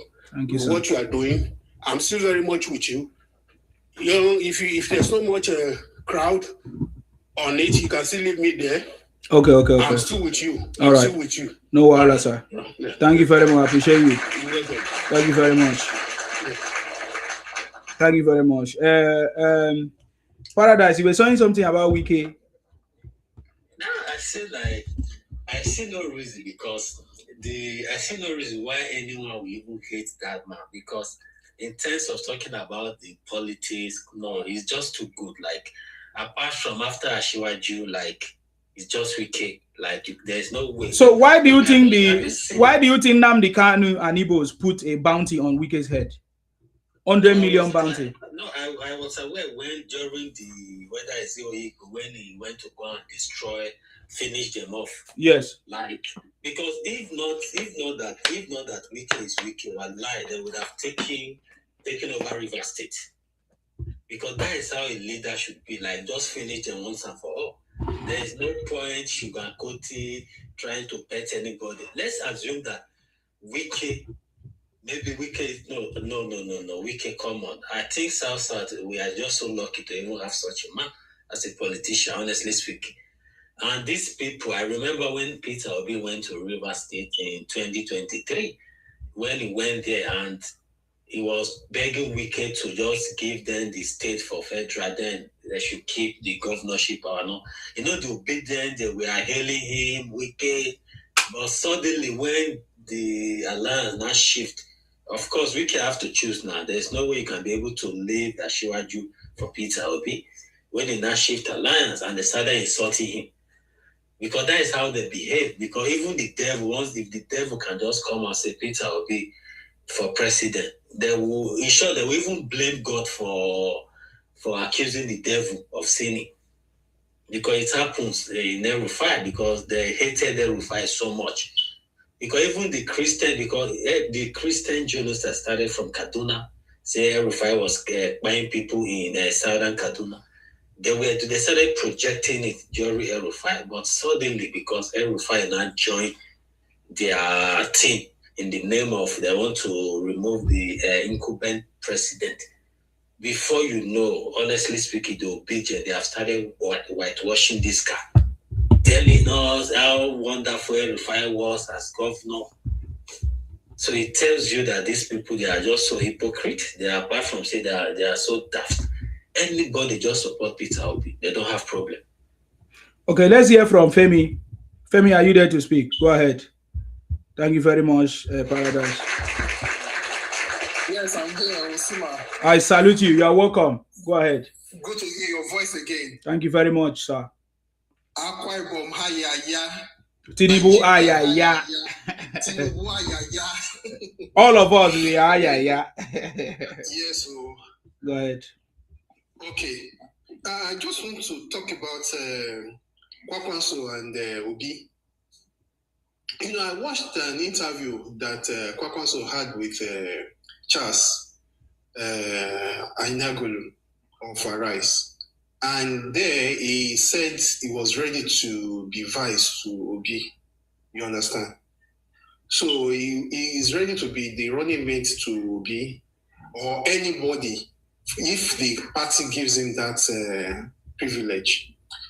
So they agreed that, okay, Obi should do 4 years, after which it will now come back to the north. As far as I'm concerned, Kwakwanso, you know, is a northerner. This is someone who understands politics. So as me, what I know is Kwakwanso is not interested in whether Obi wins election or not. All he's interested in is let him have an inroad to southeast. He knows them that they are emotional people. Once you start shouting Obi, they will start embracing you. They will be ready. You know, he just wants to use Obi. That's all. So as far as for all I care, Kwakwanso is not interested whether Obi wins the presidency or not. He just wants to be his vice and let the Southeast people feel that, okay, he's part of us. So that when in 2031, he comes back to them that, I supported you people. So it's your turn to, you know, to return the same to me. That's all it's about. It's not about, so I believe that's the reason why he has agreed to be Obi's running mate and nothing else. When did he agree that? Oh, that should be over 2 weeks ago now. He agreed to be. Yes. I've not seen it. Oh. Show us. Where can I get the proof? I can share it with you. Share. He had an interview with Arise. Arise is on Arise and watch you. Share now. Share. Yeah. Share to me. Mm-hmm. If you are talking about him accepting that the party zone the presidency to the south, if that's what you are talking about, is that what you're saying? Or you are talking about him saying he's now going to be vice president to Obi? I've never seen him accept that. Yes, he agreed that they should zone to the south. So why did you not say Kwankwaso accept to be vice president to Obi? It will never happen. Can we now mark what I've said now, please? Kwankwaso will never be on the ballot as a deputy to Obi. That is my own. I'm telling you now. You will see it. I understand that the fact that he needs to have access to the southeast based on 2030s, whatever is a presidential ambition. I understand that part, but I can tell you it's not going to happen because from the calculation, he doesn't need the southeast to give him presidency. That's the truth. It's not. That is not what is going to. Even if southeast supports him, he may not still be president. Of course. Yes, because he needs to. He knows he's only popular in Kano. That's what I'm saying. So if Kwankwaso offend us in the south side and offend us in the southwest, how can he be president? That is it.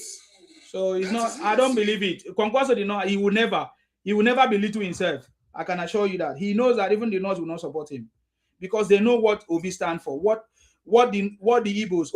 Obi stand for Biafra. The Igbos are against the North, are against the Fulanis. So he will be so foolish to do that. He knows he can never. Kwakwanso also has a court followership, just like all these obedience. Okay. Kwakwasias, they are also like that. So it's whatever he tells them, that is whatever they take. So I believe he has been able to convince them that, you know what, guys, don't worry, let's support him for 4 years. But for me, I even know that, let's even assume, though I know it's not possible, but let's even assume that Obi wins the election. Obi will not use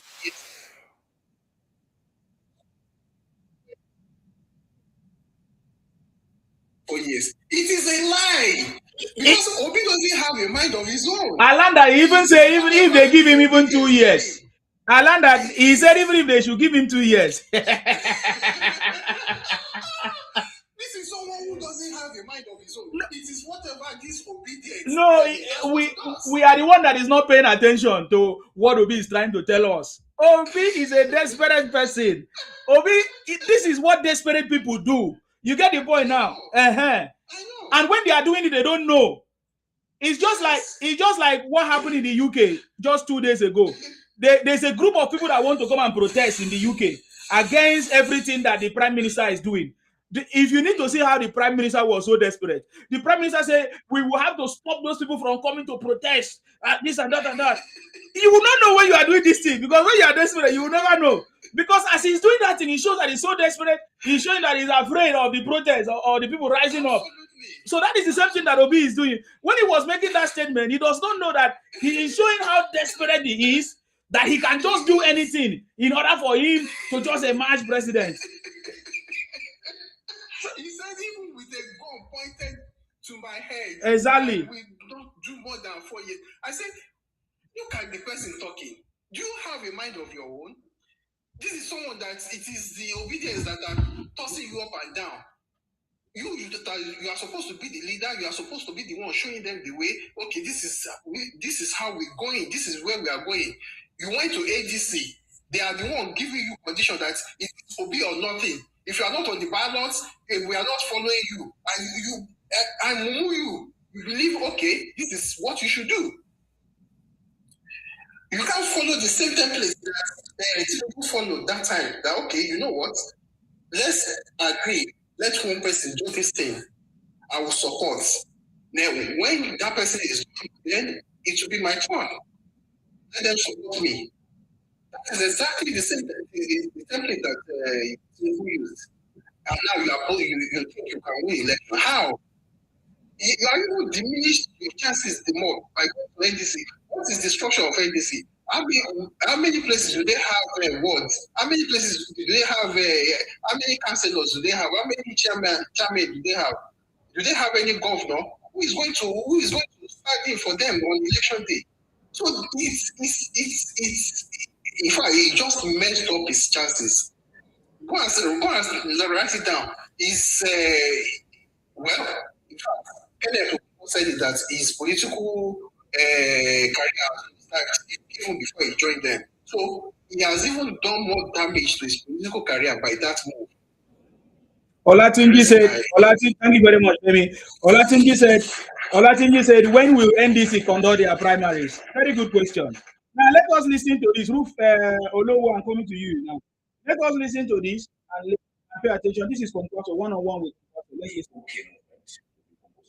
listen. Hold on, let me try to put it on my speaker and see if it will be better.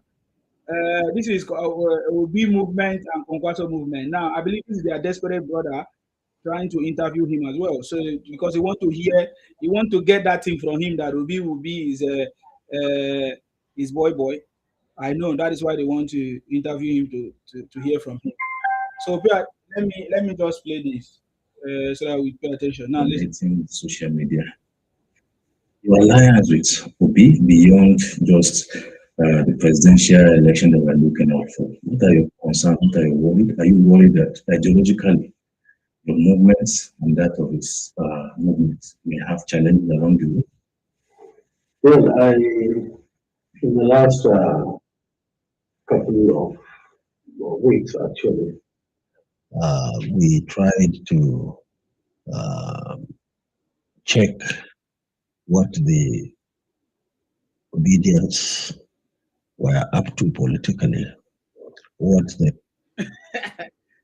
Are you paying attention? We try to check what the obedience are up to politically. Okay, let's go.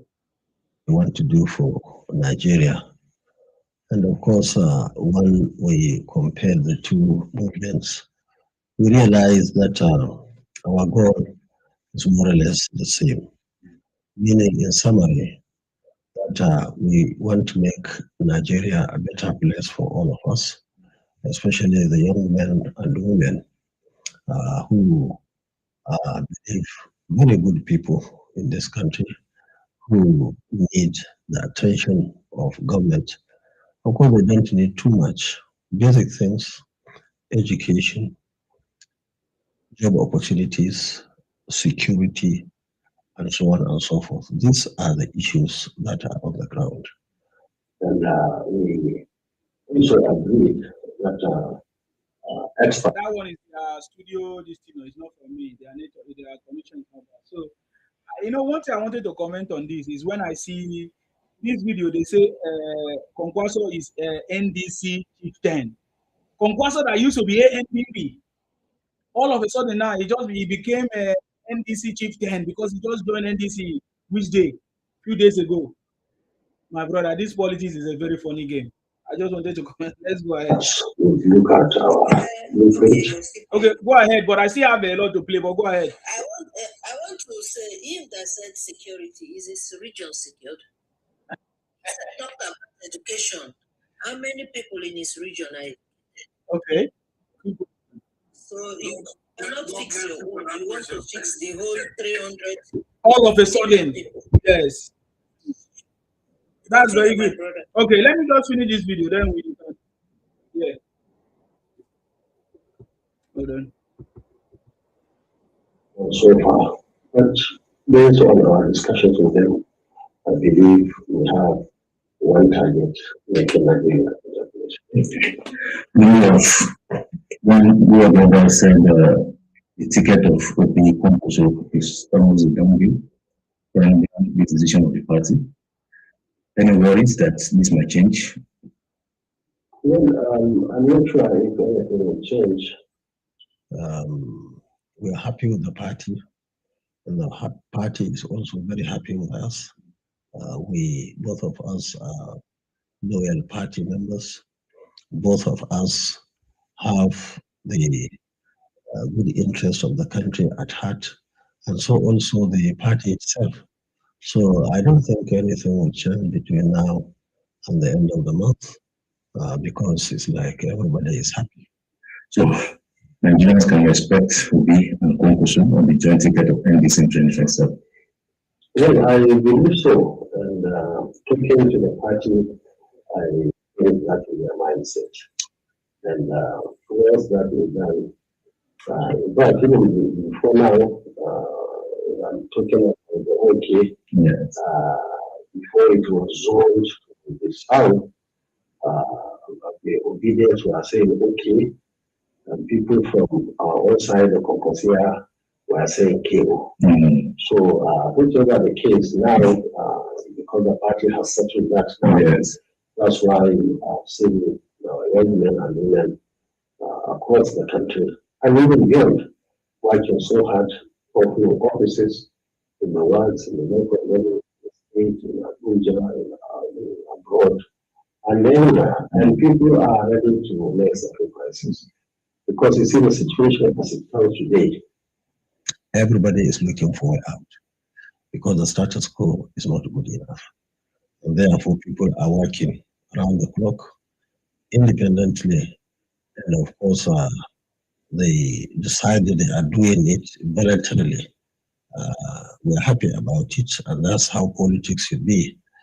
Politics of this country should not be left in the hands of moneybags, people who would cheat people for 4 years, collect all the monies, both local and international, and start purchasing or procuring people on the election day. I am sure in the next election, Nigerians will come out very strongly to defend their interests. And that interest, of course, is the interest of the country itself.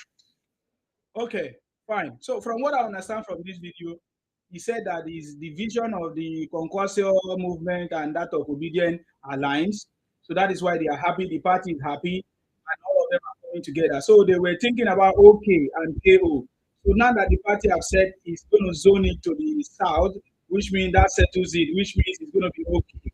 So based on that, we see how it goes and all of that. So I have not seen him say, okay, fine, definitely it's going to be a deputy to Obi or anything. But this is politics. So this game is just going. And I can tell you in the next few weeks, a lot of things is still going to happen. And even if it's only okay movement, that is Southeast and maybe Kanu, that is not going to give them a presidency, right? So I just wanted to That I see comments here from Akin Wumi somewhere saying, wow, wow, wow. Can you imagine how some egocentric people are absolutely funny and unconsciously desperate power mongers by do or die mentality mindset? Politics is not an imagination or reality. They are all bunch of idiots who has no vision. PBAT is God sent to deliver Nigeria and Nigerians from the set of deadly vultures. So I don't see how this is going to be. I don't see OK or KO going to be a salvation to anybody because that cannot a KO ticket or OK ticket cannot make it to presidency. That is my conclusion. But let's hear from Rufi. Rufi, if you have something to say there, then I come back to the guys on the panel. Yes. Yeah, thank you, Steve. Thank you, my brother. I salute you. Well done. Great job. I've been listening since morning when I was driving. So when I got home, the only thing I would just say that we should keep on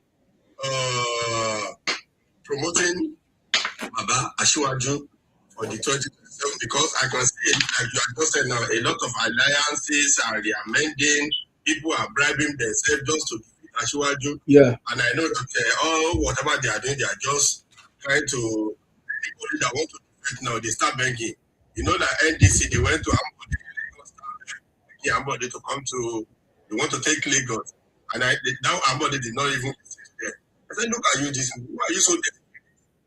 Just who is NDC? NDC is Niger Delta Congress. Because their case, they forgot that their case is in court. Yama has taken them to court now. Rufai have arrived. He's challenged them. Why is it now? The man said, no, INEC made a mistake and he's going to challenge it. So now they are, according to Baba Shield, now, PRP, Wakwanso and Obi, when if you might see go to PRP, so they are not even stable. So I was living at a challenge this night. I said, these people, why are you running because of the country? If this Baba Shield that is talking rubbish now, I look at him when Buhari was there. You are talking like when my sister asked the question now. You are talking of insecurity. In fairness, let's look at it. And this insecurity for decades that is happening. Look at Ife Mudakeke. When they start rubbish in Ife Mudakeke, how Obasanjo dealt with them? Can Southwest or South challenge and not deal with them? Look at the way we get IPOB. You, these people, this Northern will come to the fact they can only be deceiving the people on the studio. You are talking of insecurity. Where? In North. And this Northern are telling us you want to do security. So, it's in your nose there. This security is in your nose. Your governor is there. And they said number one security person is your governor. You are saying Tinubu. Because I didn't know that. To me, if we Nigerians, we the voters, if we really have sense, any Northerner that come at top of security, we should just give that person knock for head. Because in your own house, a snake is in your house. You are going to your neighbor that should come and help you to kill snake. You're supposed to carry stick first. You have challenge. Now America came, he helped you to kill that man. You are saying that you are talking rubbish. Instead of them to be jubilating and be congratulating this man that are initiative, when the Igbo people are bribing America to come and remove Tinubu so that we can come there, it doesn't have a leg. It doesn't have the people to conduct it. And that is why I'm not celebrating for this year Okonko. Because in 2023, if we have buy Okonko the way he was selling Obi, I don't know maybe Nigeria Flanco. Now you are not telling us that this or this that. So that shows that whoever you are promoting, you are just a politician, just making nonsense and listening to us. So, and this man is doing this job. It's not because he's from South or from Yoruba, this thing. You can see the policy. Everybody is looking at this policy. When he went to Cairo, people were talking the way the man was talking. He has a town hall meeting in that place, and they were asking questions. This is a man that doesn't open. This is a man that he didn't go for any rhetoric. He didn't say go to Singapore. He didn't say China. Obi was telling the guy that your land in this place is more than Belgium. Is that one? But Do you want to even then the food you are talking? The food you are talking about, if they plant in that north that is the fast land, so the food they will plant today, immediately the food will germinate, and you want to spend 4 years because already he has shot himself. Now he can't change that one. That if I told you Akwankwaso is in the ticket or they are not in ticket, you want to spend 4 years. So in that 4 years, and the man said, our president is traveling. I said, like you said, that this guy is just talking. And after he has talked, that Tanko, that the spokesman that is following Obi, is the one that is putting word in Obi. Obi has no sense. Because if you look at Tanko, if Tanko is talking, you will see that Tanko is the one that is even engine. It's like engine noise. You know, when the car is moving and there's no engine on, you will be making noise. That is Obi. But when moment you put engine on, you will hear the noise. Tanko, whatever Tanko is from people, they will sit down, do the ideology. Without Tanko, interview with people will be hearing rubbish. And you will now be wondering, is this man class captain? Obi can never be a school class captain. He is class. That is talking that he went in. He's not a politician. Most of the questions you are asking on him, Asiwaju, they are asking questions. How will you do second time? I will work. He will tell you, when I go to China, if I will go to Singapore, from Singapore, we go to Egypt. Is that what we are asking you? He said, I know Obi lied. I watched another interview today. He said he called European government that they should not give us aid. And they don't say, if you, who are you, Obi? Like the IPOB people, the Igbo people, they went to the network of World Bank, not to borrow Nigeria. These people really understand government individually. It's because Nigeria is banking industry are not doing the job they are supposed to do. I told some people, I said, let me tell you, if you have £50,000 in an account and you want to buy a car for £45,000, I asked the person who buy that car, are you financially okay to buy the car? He said yes. I said, okay. You have 50,000 and the car is 45,000. You know, one moment you take 45,000 from 50,000, you are left with 5,000. And you now take that 45,000 to white people in Britain, in England, and they will give you the car. I said, you are stupid. Because number one, that car is not something to you. It's not bringing investment to you. Now, Oyibo know that you don't know what we are calling financial capability. If any challenge comes, and you have spent 5,000 out of your 50,000, how do you want to meet it?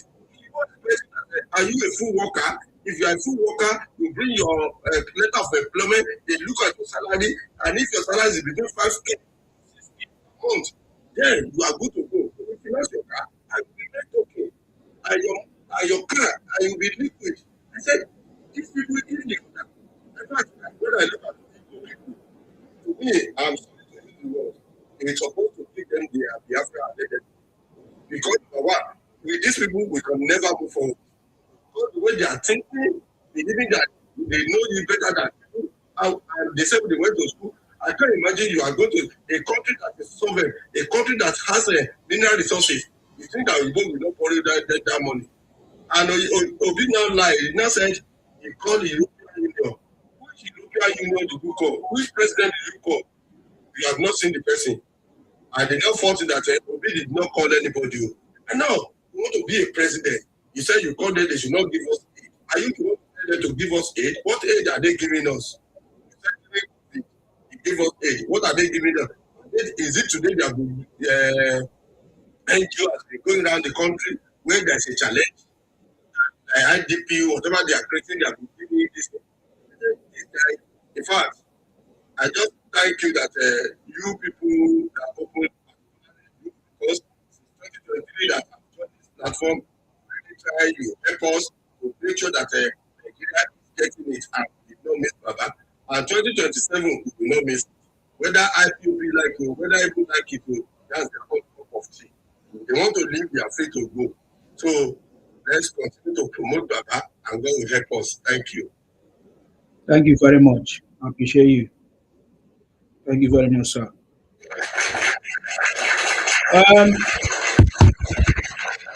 Can we hear from Andy?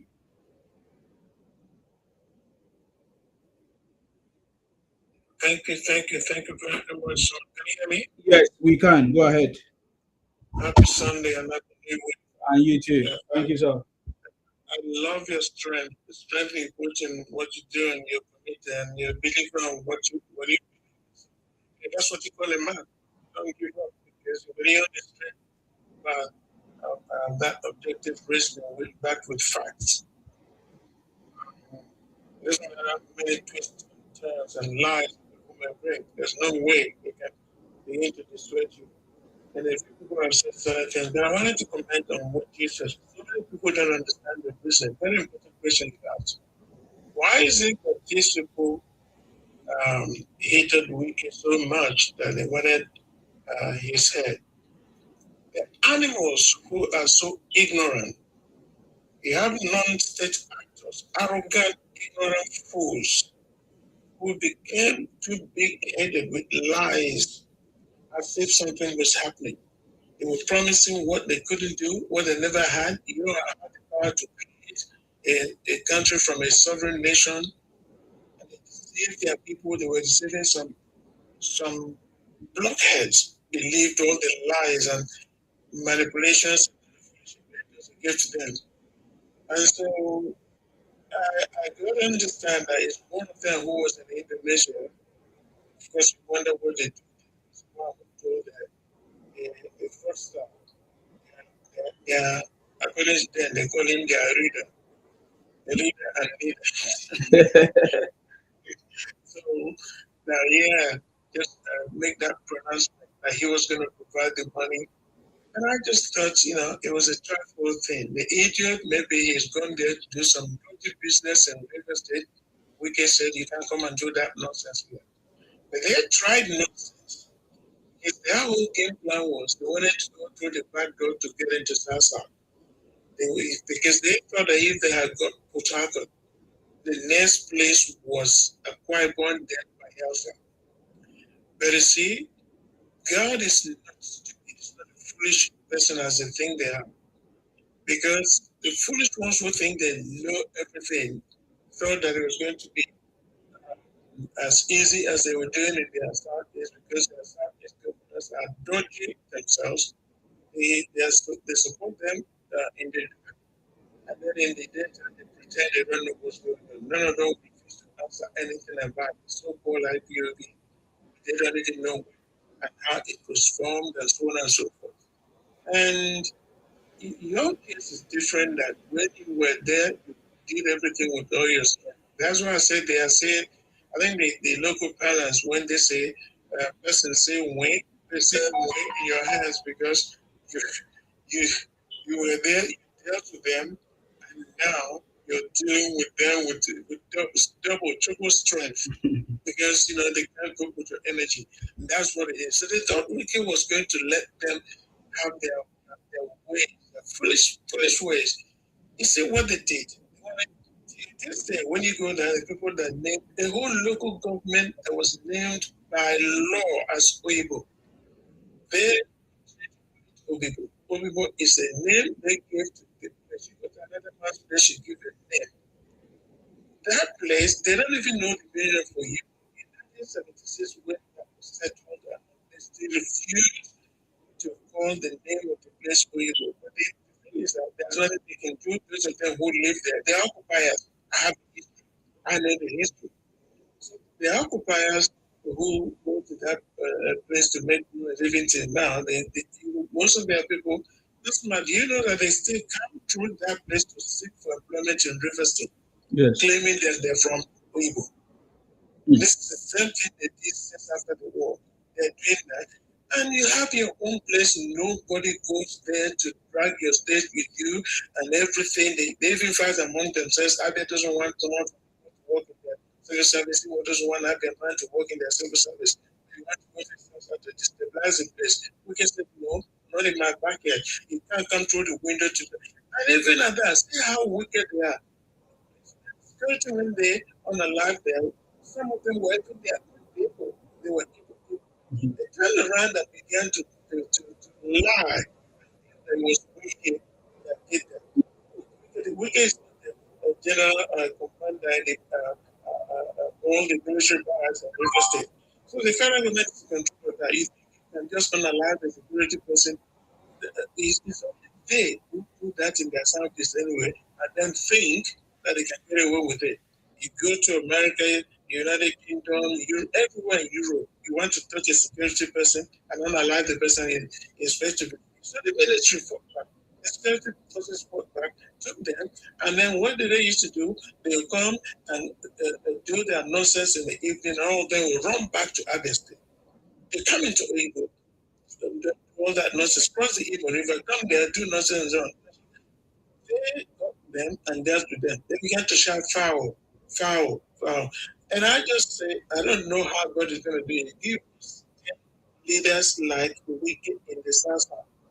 10 leaders, I'm not talking about 5. God is not enough. Give us 10 so that these people will know they are going to the people who say they will know that is not leather. And then I just really said that, I just said, I mentioned that we can never do anything. As soon as we can become the federal minister, what did they do? And he was now doing, according to law, he was working according to law on the papers. Abuja was created since it was created. These same people began to tell, if you remember, they started to tell stupid lies immediately that we came out and said, how did people have all this property? How could he say that? Because how do people who have been allocated property, you couldn't even pay the dues, the property due that they were asked to pay, they turned it around because lies is their hallmark. Deception is their game. And it's their first name in the first place. Such things, how can you live in a society where you have people like that? All they know is to and anything to lie. They are still at it. So let nobody lose their time. They are still at it. All the nonsense they're playing, they don't even know that they keep failing. So stop on their own ways. They don't realize that there's a time to just drop. A time to just drop stupidity and follow objectivity and reason like human beings. So thank you very much. I just wanted to drop that. Thank you very much, sir. I appreciate you. That is very, very correct. Thank you very much. We need to have more leaders like Wike in the South. I'm telling you, we need to have more leaders like Wike in South, so that we can tame all this nonsense and all these people that are, will I say, they have already made up their mind to invade our communities and turn it to be their own. And they might look, or it might seem as if they have stopped, but they have not stopped. They are only they will just go back and try to re-strategize on which method they. So we need leaders like Wike that is ready to take action immediately without any delay. Because that is the kind of leadership that is suitable for the Igbos. If you want to the Igbos, you just need to do what their brothers have done. Soludo have shown you how to deal with their brothers. It's force. That is what they don't. It is not by talking. Soludo is a perfect template. If anybody wants to deal with Igbos, Soludo has given you a template. So maybe that will be another conversation, just like what Wike did. It's the same thing to deal with them because that is who they are. You don't deal with them by begging them, by saying, "Oh, you guys will change. Are you guys not learn your lessons?" They will never. That is not how it works with the Igbos. Never. It has never worked before, sir, with that method. so you will not be able to change them by that method now. They're mindlessly aggressive. You have to be double aggressive. Meet them and then tell them, listen, life is not that way. Thank you very much, sir. I really appreciate your contribution. Can we hear from you, Wills? Wills, are you ready to speak? Go ahead, sir. Yes. Good evening. I salute you. Good evening, good morning, everywhere where you are from. Welcome. We are here today. And I'm here just to say thank you to our amiable president, President Tinubu. May God Almighty continue to bless him and give him more knowledge because it's not easy to control Nigeria. It's not easy to guide Nigeria. because it's our guide, because after God is him. Because he's trying all his best to make Nigeria straight. But it's now left for God to do everything right for us. Because I really don't understand why our people will continue to pay to badmouth what we people have passed through. We know the past. We don't need to tell us about how Nigeria was before. We all know how Nigeria was before. There is no government, no past government ever tried at what this man is doing. If a man can remember the whole state and continue to do better thing for every state in Nigeria, I mean, some of the presidents will just come and concentrate on the other side and then don't even bother to look at all. I can say it with all my bold chest that people from South, I've never even gained nothing from the past president. And apart from this president who have remembered the people from the South, none of the past presidents ever do that. You see, they only concentrate on their own side, where they come from. But now, God has given us a president that can remember Southeast, Southwest, and he's doing his best. So, I think if I remember very well that we have been struggling all along, struggling to buy petrol with jerrycans, and now this is free for everyone to buy petrol. Just grab your car in, buy petrol, and go out. The ASU strike is still of the past now. No students go to ASU strike anymore. Even this free technology, where people can go there and learn how to do some work and get experience, even give you certificate, even will be paying you. All those things, they were not there before. We got an improvement. That is improvement in the government, better than before. And this is what we are praying for. When the government is do his part, whatever is a trust, it has to be, another government has to come and do their own part. You have to transition and somebody come, you do your own, another person come, you do his own, that one come, you do his own. That's how the country can develop. So the man is really trying his best to do everything right. And I don't know why we Nigerians we do not appreciate. We should learn how to appreciate. We should learn how to appreciate. If anybody come to power, we should learn all our people to support him in prayers, in everything, so that he can do more. Look at now, that's what he said, that if he can come in as a president, he's going to stop everything that the President Tinubu have done. He's going to stop them. Is that the right thing? So this is what I'm saying. We should try to support this man so that they can finish his 8 years and do the right thing and make sure he do more. Because for a country to achieve this 1 million economy that is talking, 1 trillion economy that is talking about, it is not something that is easy. We need a development. Nigeria need development. Nigeria need development. We need good road. That there are people. Also, that what they are doing is also open for investors to come in. And this person can come and open their businesses and employ people to work. This is how the country grow. I don't know, our problem is too much in Nigeria. We like talking too much. We like insulting. We don't appreciate. Just because it's not our people on the that was there. I remember that election. We were there together on your same platform. That I remember. On your platform, you are the one that even opened the eyes of everyone. You I don't need to. Because my children and guys, they were also saying they are going to vote for. They want to vote for. But later, when I see that during the governorship election, what is happening? I saw that poster they carry up and down. When we're taking Lagos. That is how we started phoning our family. Hey, can you please stop voting for that man? So that we want to vote for Baba Sanwo-Olu to become this for the remaining 4 years. You see, this is what we are saying. For a country to grow, we don't need to badmouth our country. Every country has a problem. Is there any country in this world that doesn't borrow money? Is there any country, is there any government in the world that doesn't borrow money? People borrow money, but when you borrow money, you borrow money for consumption. People can see what you are doing. It's not for consumption. But Nigeria has been borrowing money. Each time Nigeria borrow money to pay debt, they will borrow money to use to pay the government. But now it has gone, it's still of the past. No governor is not borrowing money again from what they are giving them is what they are using to pay their workers.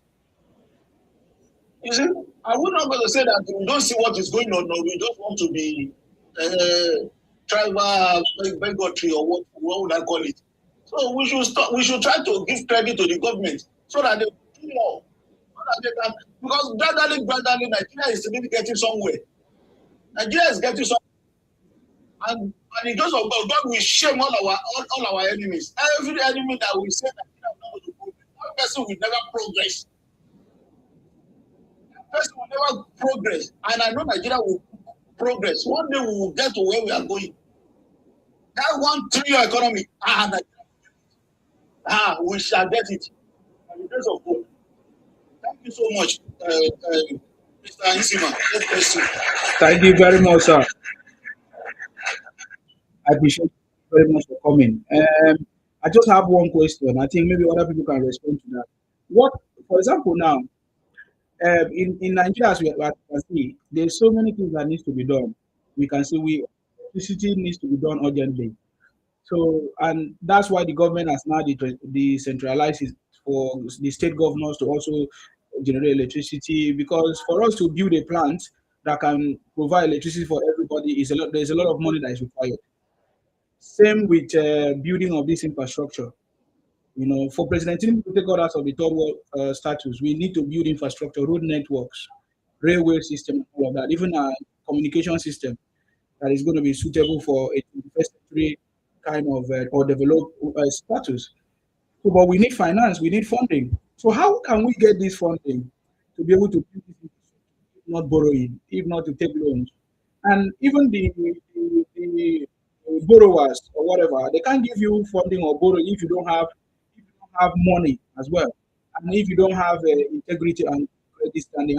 Just want to hear from Andy. What do you think the president would have done in this situation? Because for so many years, these infrastructures have not been built. Previous government did not build it. Obasanjo did not build it. Jonathan did not do it.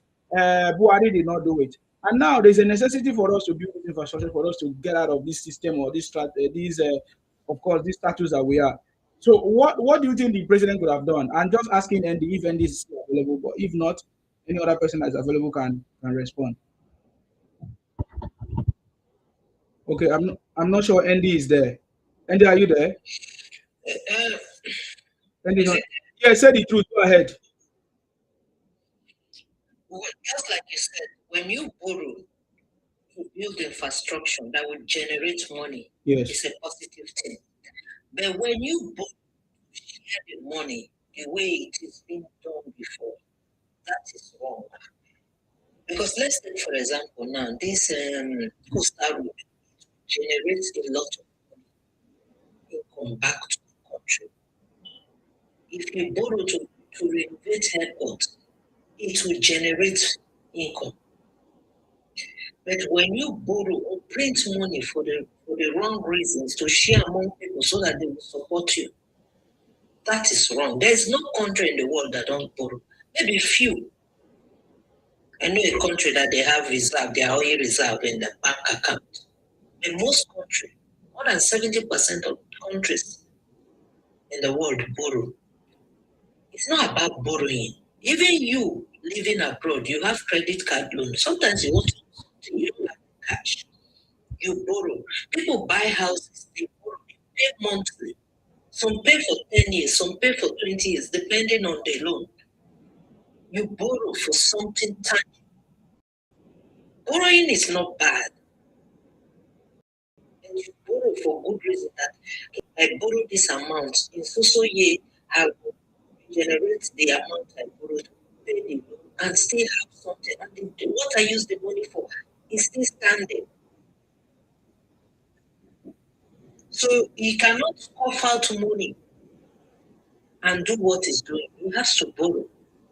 But I agree there should be a limit to that borrowing. We should try to now produce what most things we need. We should produce. It's not by buying toothpick, all this China product that will spoil, will bring junks into the country. should go into train people into all these things to consume every day. At least 70% we should be able to do it. Plates, buckets, all the small things. It's not everything we buy, we should, But when you borrow, build something tangible, construction, I've made example, coastal road, airport, bridges, development. It's positive. It's not negative.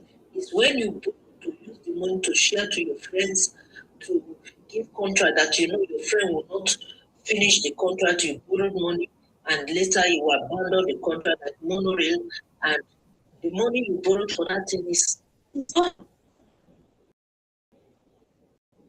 So in as much as I don't agree with borrowing always, I agree that when you borrow, you should be able to maybe 5 years next time generate money from it, pay back the loan, and the infrastructure is standing, and you still have something in your pocket. Great job opportunities. Youth borrowing does that because there are a lot of people working along that coastal road. Another establishment that is money that they borrowed. Why Nigerians are crying is because the past government, when they borrowed, they share the money. Few things they did with the money, the rest they shared themselves. So that's what I want to add to this borrowing thing. All right. Thank you very much. Nyamri, what do you have to say about that? Or Paradise, if you are there. If not, I move to someone else that's ready to speak there. Ruki. Yeah. Okay.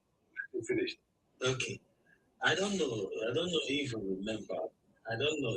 Before 2023, before the president was, I could remember. I don't know if you remember. There are more than like 27 states could not be able to. Okay, like 27 states were struggling to pay salaries. Like I know about 12 states that they were paying. Even some states were even owing as far as 7 months. They were struggling. And this, I'm talking about 2023. I'm not even talking about 10 years back. Because those days, you are listening to the news, you'll be hearing people start protesting.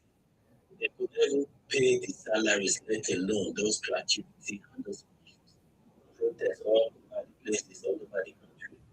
Then this man came, the first day he removed the subsidy.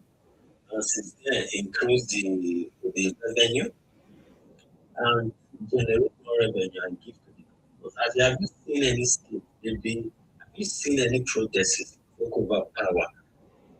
Maybe protests, maybe the governor could not be able to pay salaries. In short, even some states, even increase it. Some states are even paying 100,000 naira minimum wage. They even increase it from the 70,000 naira. So the man, in short, actually, like, he's actually perfect. Just that some of them, anyway, they are used to kind of governance that they want, almost filibuster kind of governance. They want everything subsidized. No state is owing salary, coupled with the fact that even because when we are discussing with these people, they will tell you just name like about the ASU strike for goodness sake since in the 60s, everything for 4 years. Like there's no precedent of any president that must be an ASU strike. You are doing a course of 4 years. At the end of the day, we end up spending 6 years just for one decree. But this one came in since 2023. For the past 3 years now, no ASU strike. What about the NEF fund? As they just watch out, maybe not in 10 years' time, the effect of that NEF, start seeing the benefit. Because I remember then, even just tuition fee, because the people will tell you people are for free. The question I will always ask, was there ever a time that people are enjoying? Because of course, if your both parents are poor and your family are poor, the probability that we end it's almost like 90%. If you still do the things they make, do the same thing they do, you still end up poor. And at the end of the day, you can't just be the president that just came in because of course, you'll be suffering before this man came in. Your parents were poor. So who are you going to blame? But this, because I used to think the only thing that can be able to make people, give that people equality, because as far as this life is concerned, they think as in nobody is equal. But the only thing that can be able to bridge that equality is through education. And this man came in after all in Nigeria, primary school and secondary school. They are free. That is, if you want to go to government school, which most of us attended anyway. Then he now introduced the fund. So right now, if you want to become an engineer, you want to become a doctor, there's nothing like, we don't have money, we are poor. You can be able to just, all you need to do, just read your books and enter school and apply for the next one and take it. That is the only thing that can make you at least to be able to like compete with it. Because I remember how even despite the fact that the tuition fee, federal university tuition fees from school, they are as low as 50,000 naira. Even people will still drop out, they will not be able to pay. I'm talking about like 15 years to 20 years. People are still struggling. But they would tell you at those days back when price was 8,000 naira, but the question is that many people were able to buy the bag of rice. And this man came, he introduced them for no stripe. So if you are doing 4 years, it's 4 years. If you are poor, there's nothing like excuses. I hope he refused to train me or my parents don't have the money. Get into school. You can become an engineer. You can become a doctor. You can become anything you want to become. Just that one alone is a very big thing. Coupled with the fact that it's not just the policy, it's actually doing infrastructure. And for the first time in the history of Nigeria, I made infrastructure like this one. Every time we are seeing it, not all those days we hear that the contract for so that to build so road, and at the end of the day they won't build it. At least the coastal road. You remember when they awarded that they were saying it's fake, but it's something now it has become reality. It's so good because we actually lack infrastructure in Nigeria. We don't even have because there are times we say electricity. Electricity is not just our problem. Even because there are people that they even have this electricity. Despite they have the electricity, we are still doing far better than them in terms of anything. Because we lack infrastructure. Accidents happen because there are no controls. This man is doing all of this. But at the end of the day, they will say, ask you, name one thing because we are high of governance. Because before was selling for 1 something or 2 something before. When I moved to 1,000 something, or because bag of rice was this. You can't just because bag of rice was 2,000 and you now moved. But the question they are not asking about the purchasing power. How many people were able to buy it when the something was even cheap? There was a time in Nigeria that this UK, it was a visa. It was visa free at one certain time in Nigeria. How many our parents that could not even be able to get the ticket, even before subsidy from the FX. How much were they paying for school? I know a lot of presidents want to travel to that UK, but where are they going to get pay for international schools? So honestly speaking, because the type of governance that I need to do that if you are not smart, you won't be able to make money. And if you are not smart to make money, who are you going to blame? I think you should blame your parents. Because everyone's parent they should be responsible for education. You should blame the first, but at the end of the day, your family has been poor from the other generation to this generation. Then because of 2023, the president that entered that you think he would be at won the election, he was going to give you maybe an interrogator. You think, okay, if the other generation was poor, this generation poor. Even those people complaining, they are still making the same mistake. And they just want to play Tinubu. 60K for this and that. But bro, you didn't even have car even before that to even say you want to buy fuel. There's no generator. Tinubu. So I don't understand. You have free education. You have no going to school. Then go to school, become an engineer, trust me, there's no way to get a job. Become a computer engineer, there's no way of computer science, there's no way you'll be able to get a job. But there's no education, no handwork, and you want to eat. You even get free land in your villages. You're not even into agriculture, and you are crying for food. So honestly, Nigerian citizens, I don't understand. Okay. Maybe they just want everything free. Thank you. I just wanted to deal on the loan stuff. I appreciate you. Thank you very much for that, your response.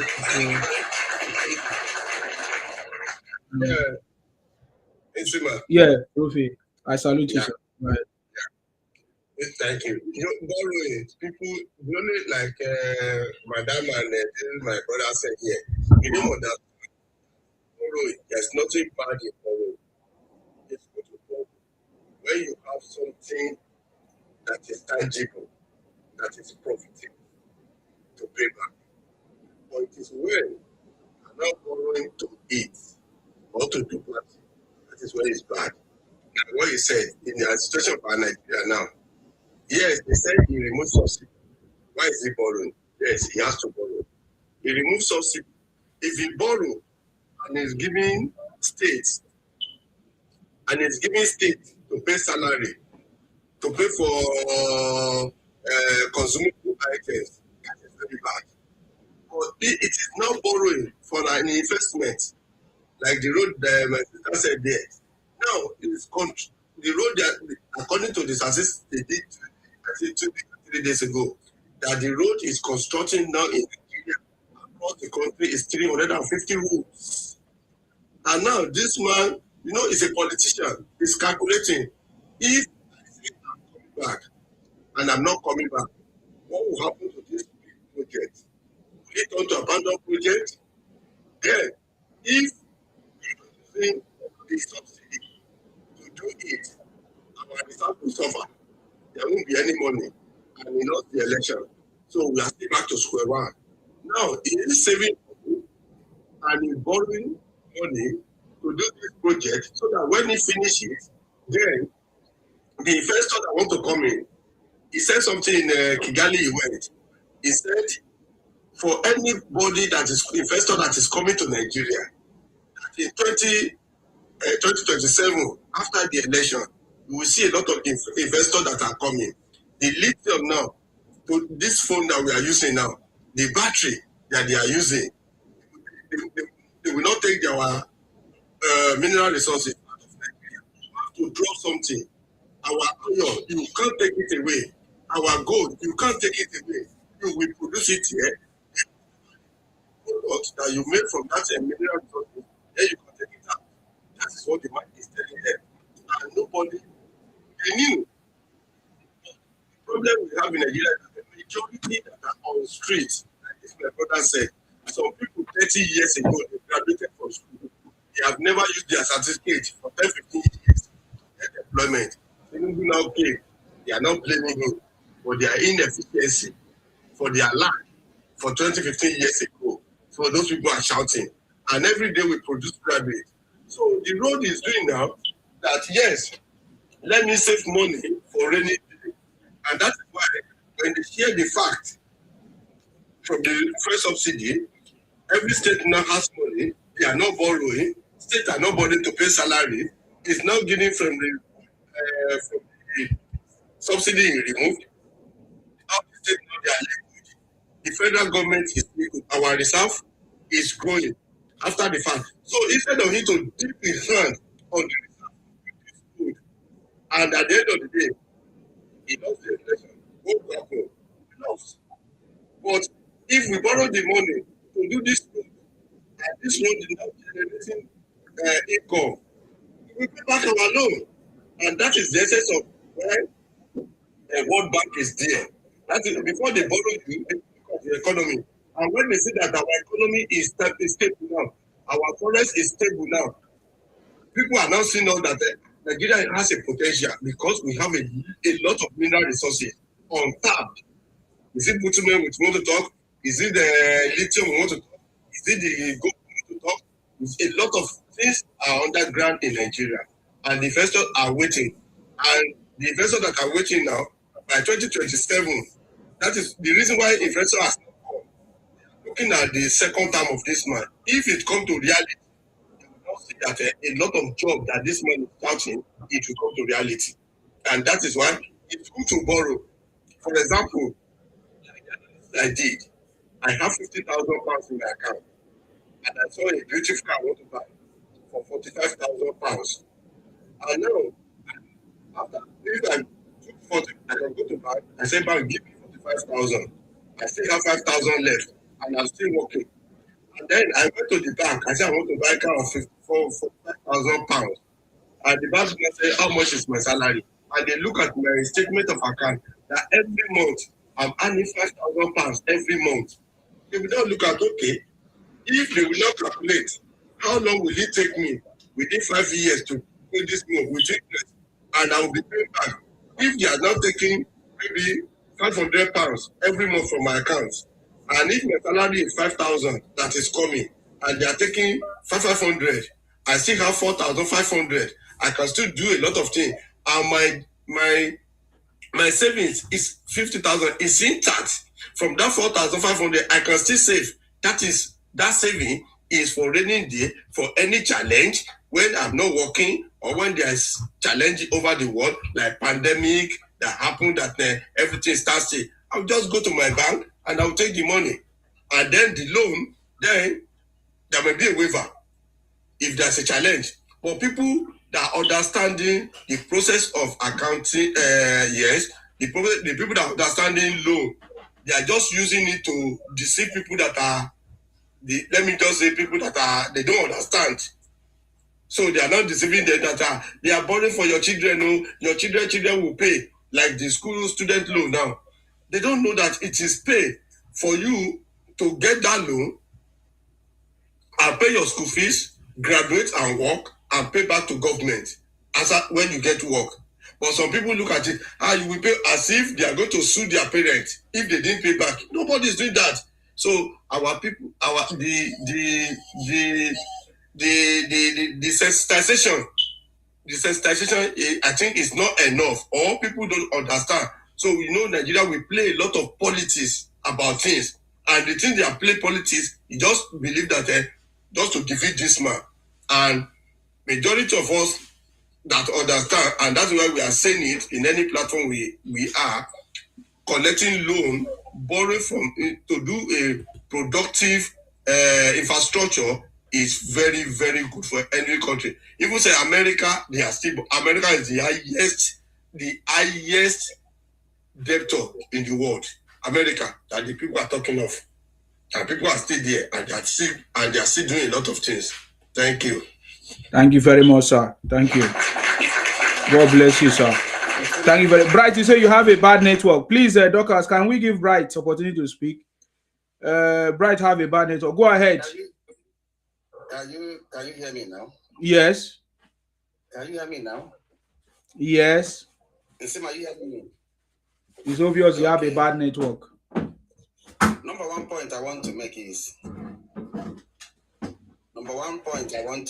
say here now is, yes, the past regimes borrowed money and share.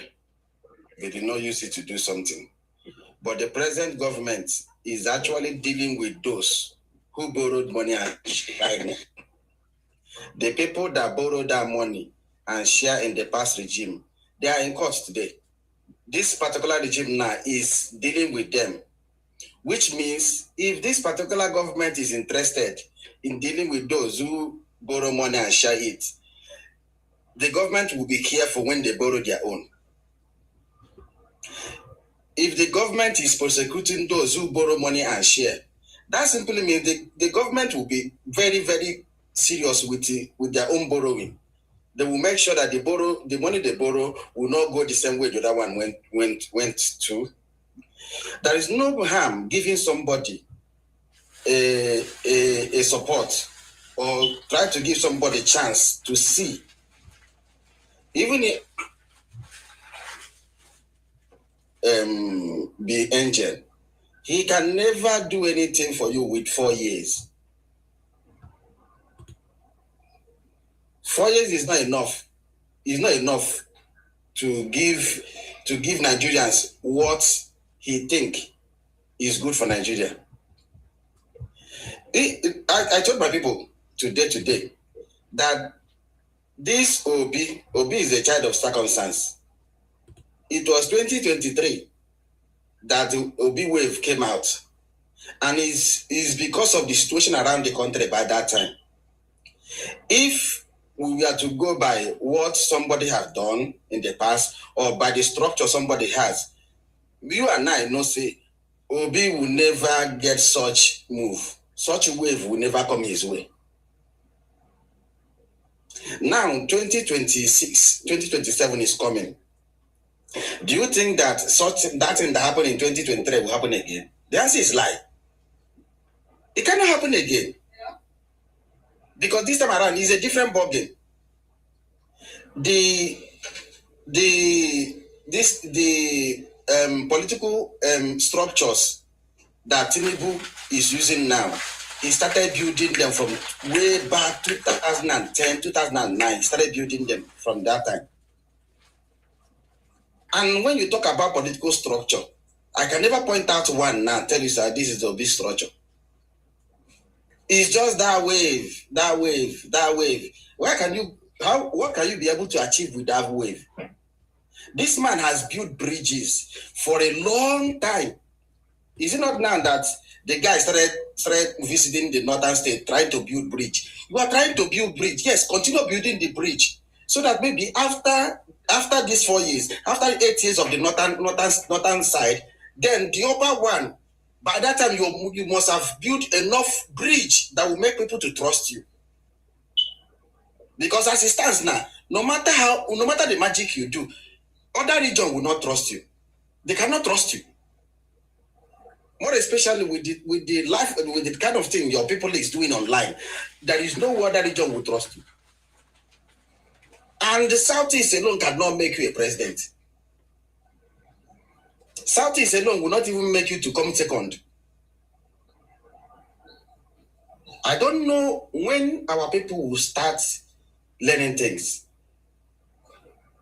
Are we going through some difficult times in Nigeria? The answer is yes. But even though dollar is 1,000 something, during Buhari dollar was official price was 485 that time, but now 1,000 something. Do you know that rice is cheaper now than Buhari time? A bag of rice is more cheaper now than Buhari time. It's cheaper now than Buhari time. But Buhari time, dollar is cheaper than this time. Is it not sending you a signal that something good is actually happening somehow? Even though that the price of dollar go high, but right inside, internally, some things are changing positively. There are so many positive change in the country. So if I were to say, I would have told our people, it's actually time for us to start doing things right, which is support other region, so that the other region will support us the next time we are going to come out. But anyone you catch, they will tell you they are marginalizing us. Or your state where they are marginalizing you from. Can you state the things that made them to marginalize you? Someone this evening said that other regions have 6 states, that are 5, Southeast have 5. And I ask, have you ever seen the landmarks of Southeast? That's number 1. Have you seen the landmass of Southeast? Start judging from there. So number 2, do you actually know that Obasanjo gave the senators from Southeast, told them to go and have a meeting and map out where he can carve out the number 6 state. Do you know that these senators came with their greediness? They couldn't arrive at anything until Obasanjo stepped down. Which means everything you deserve, the government has been giving it to you all this while. That your people is not making those things to get to you is not the business of the government. You're actually the one that can hold your government accountable. Go and hold them accountable. That strength or energy you're using to attack Tinubu or attack presidency, use it to go and attack your governor, attack your senators, attack your Federal House of Rep members.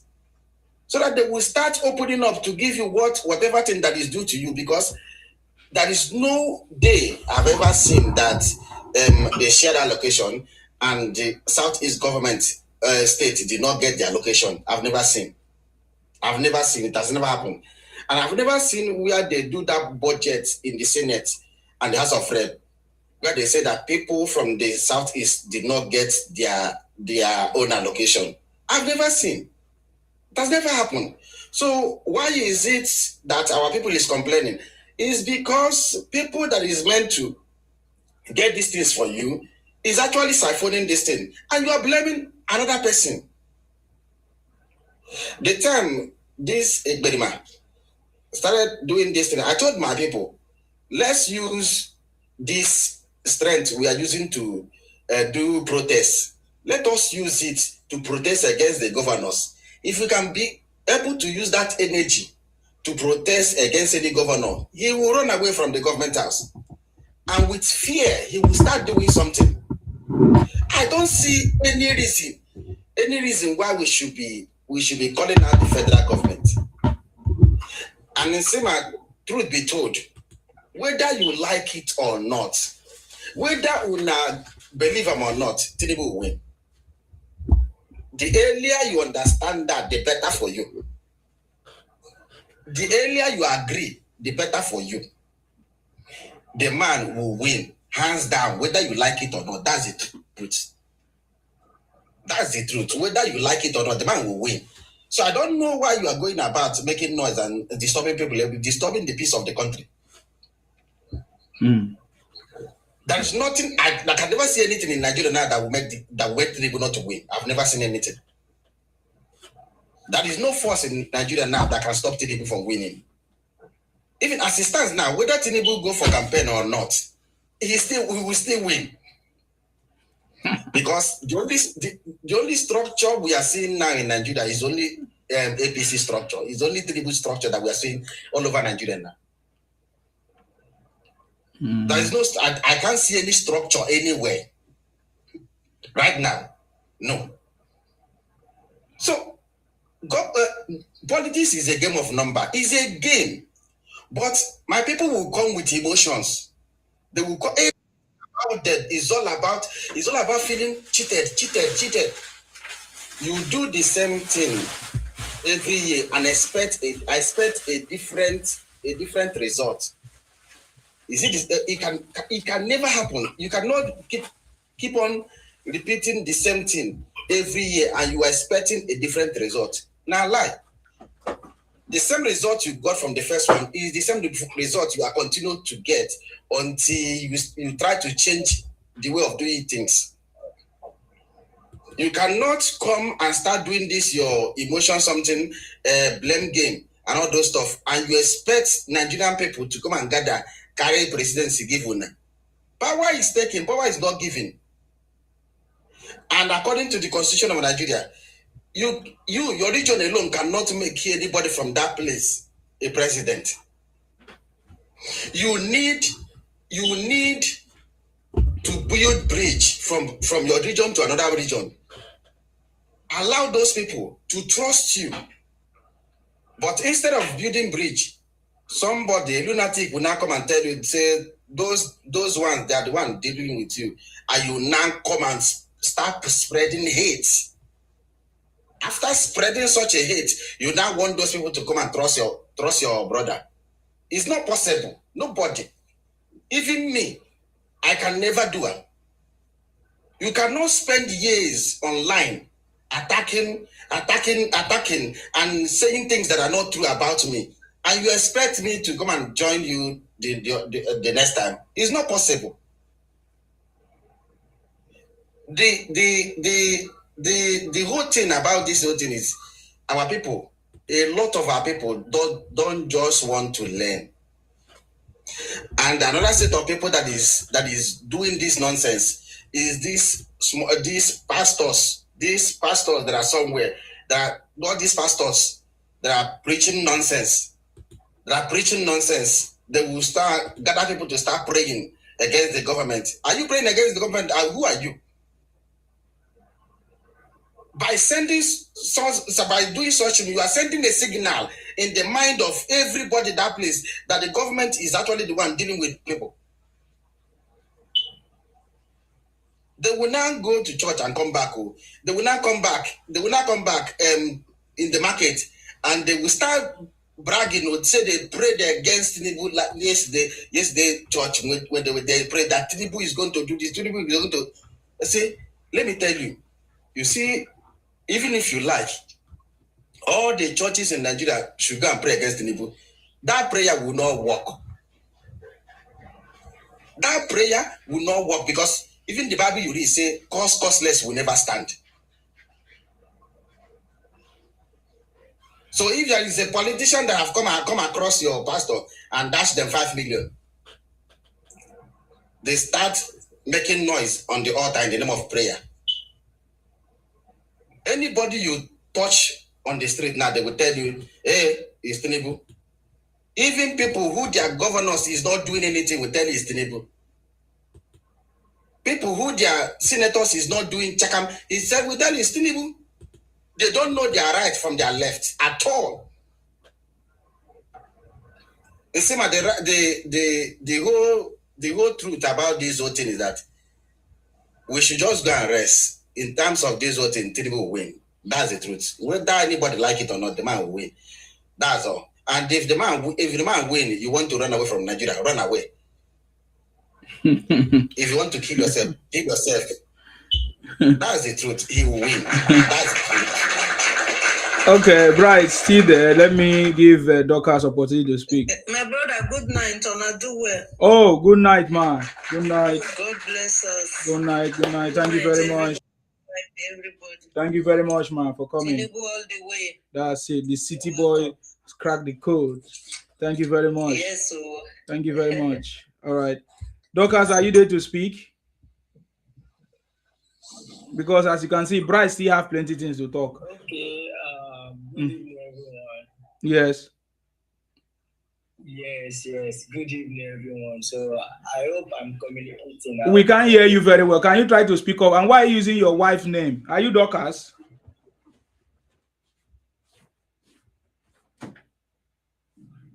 No, I'm using my wife's phone. I'm just on my phone just now. Yeah, go ahead, sir. Go ahead. We'll manage your voice. Go ahead. Hello, can you listen? We'll manage your voice. Go ahead. Okay, thank you very much. I've listened to everyone's submission. Guys, can you tap on the screen? Tap on the screen, please. Yes, go ahead.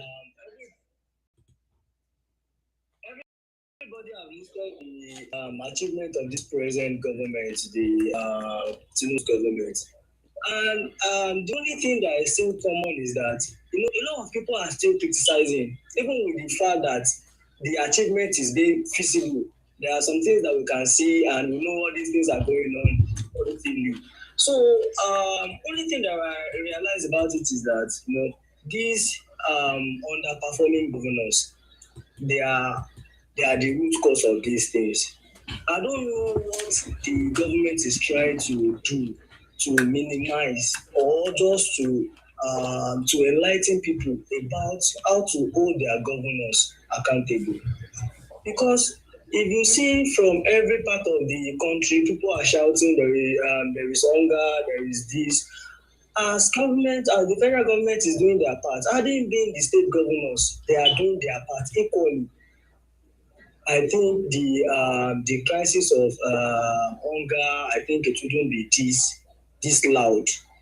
So I don't know what government is trying to put in place. And if you even see this local government autonomy, many states are not implementing it. They are not making it work. I think if all those things are being put in place, all the effort of the federal government will be very visible and it will be very loud. Even with the infrastructure and everything, people will be able to see the effectiveness more. I don't know if anybody have answer to this question. What is the government trying to put in place just to make sure some state governors they work? For example, I'm coming from Kogi. There is no much infrastructure development going on in Kogi presently. Presently, I cannot point to many. Aside from the one federal government, and that government is APC government, right? Projects. I'm not coming here to criticize. I'm not saying this. I'm just saying the federal government should try and to make sure some state governors will work. We as a private citizen, I don't think we have that much zeal to make the state governors work. I think federal government have a lot of job to do in that regard. Why do you think it's the federal government job to make the state government to work? Part will be trying.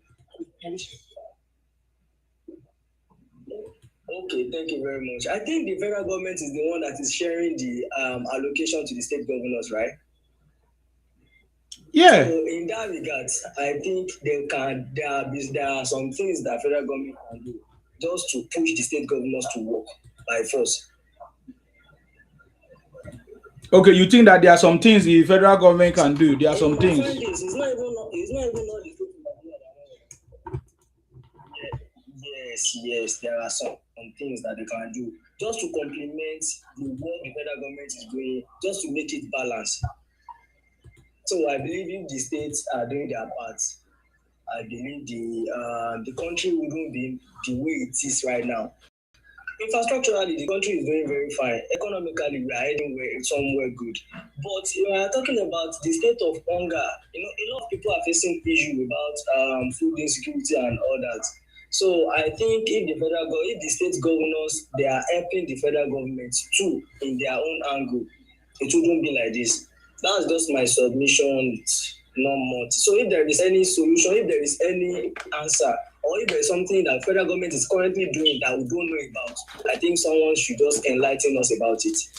You just said that if the federal government have made sure that the state government have money, local government have money, and you are still expecting the federal government to still do something. What about you?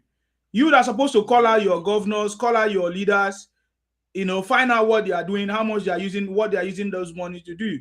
And there's a process in place. According to the Constitution, the federal government have no power over the state government. The president cannot force the state governor to do anything. And I've seen many things that the federal government have been doing, calling several meetings. I've seen so many meetings, and the governors are part of the executive meeting. So every time they go have meeting with President Tinubu always urge them to make sure that they do what they need to do for the grassroots development, for the grassroots to benefit from this government. So I think that the grassroots is also keeping quiet. So where is it paying you? The federal government don't know where it's paying you. So you are the one that's supposed to rise up, because when you guys rise up and protest, the federal government will now use it as a very good talking point to speak with your governor.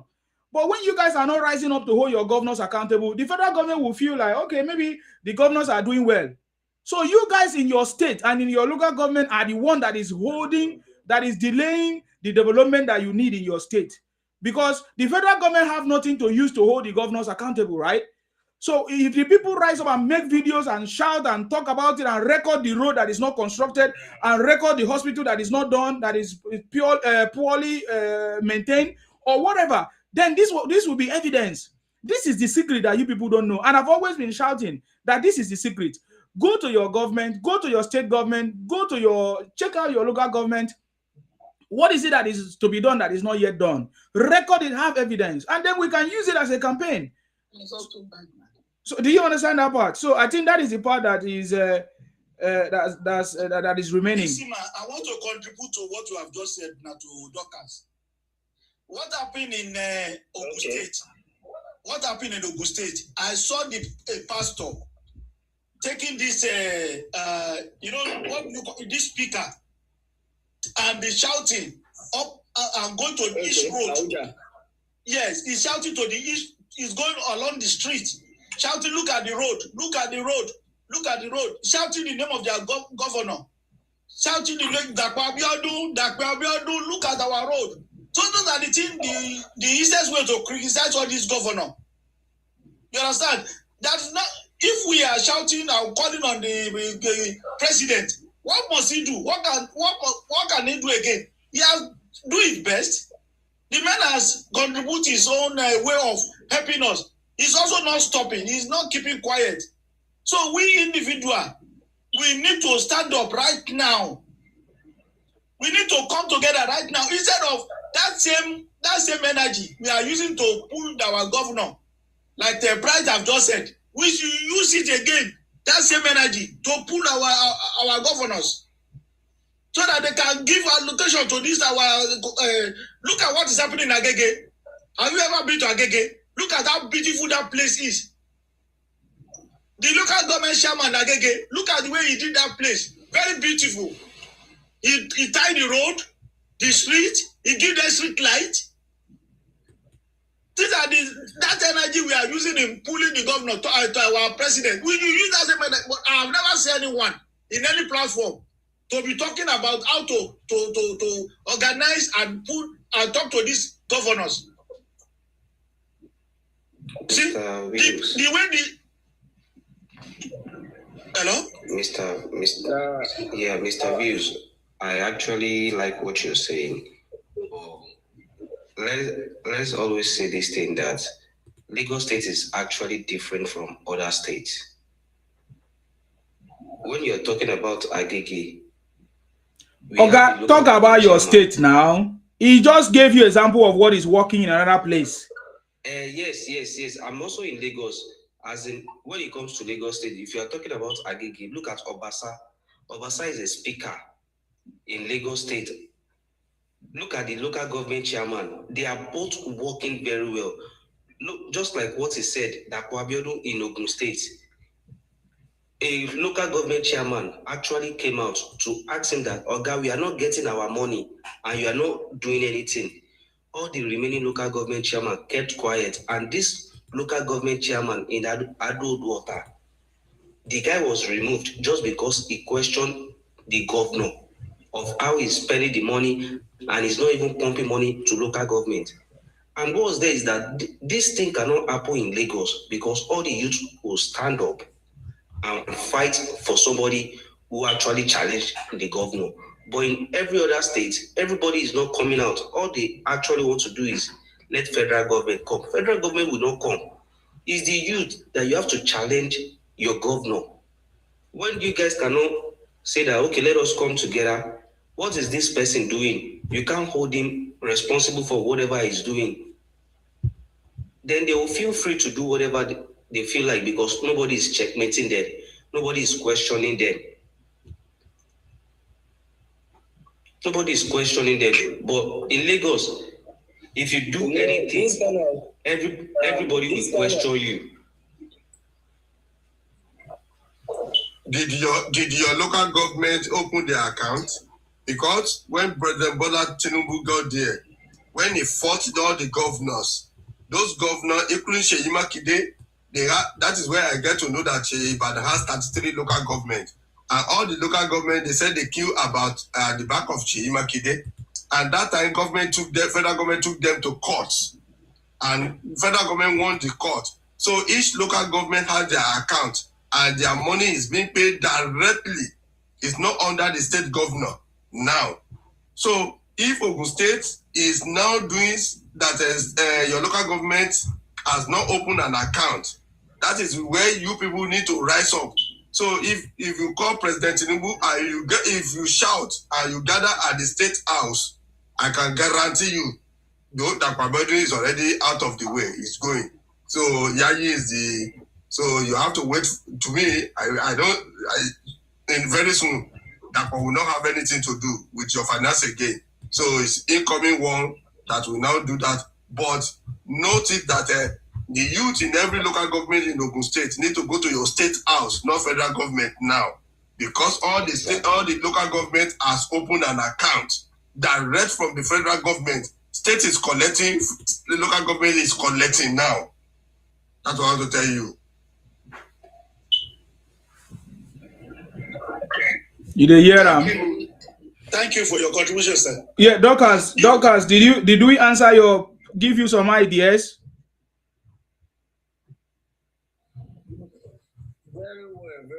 To some length, I've gotten the answer, and that's the kind of answer that I'm looking for. Okay, now when we talk about that local government autonomy, I don't think that thing is working here in Kogi, because according to some resources, some of the local government, they are not getting the allocation directly. They are still getting it through the state governor's post. So I think that one is still part of the problem here in Kogi State. Okay. So a lot of things is being going on, but at least to some length, those angles they need to be taken care of. Thank you for the answer that everyone have contributed. I really appreciate it. Thank you very much, brother. Dorcas, just tell your people, your local government chairman, to go and open the account. To go and open an account for it. That is it. Now they no say they open. Now anything money, everybody know, sir. Money. The president have already said he's going to pay direct to every local government chairman. Direct. It's not gonna go through the governor anymore. He pay direct. So tell your local government chairman to go and open his account. That's all. Thank you.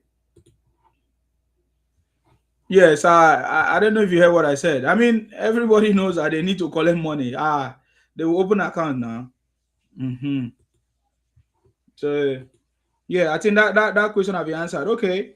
Yeah. So Bright did not contribute to that question that the brother asked. I don't know. I think you said something somehow. You touched some part of it during your conversation or your submission. He was saying, how can we see what is the federal government doing to make sure that, I mean, the people, the dividend and what the government is doing reach to the people?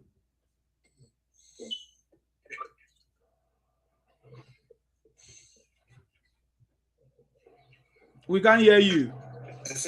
Yes. Can you hear me now? Yes, go ahead.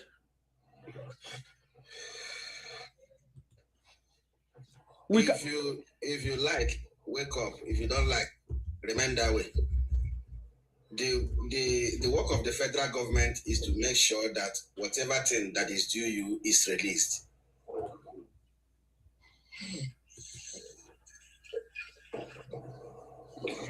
And whether the people that receive the money chop them or work with it, no concern federal government. That is why you have your state house of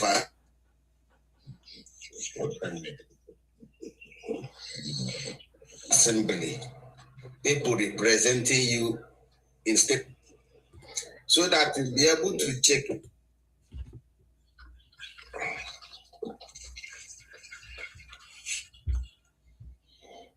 Met your governor. So the organism.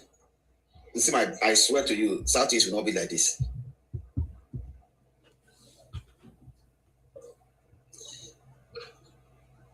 You will now organize protests against the federal government, whereas the state governors are chopping the money.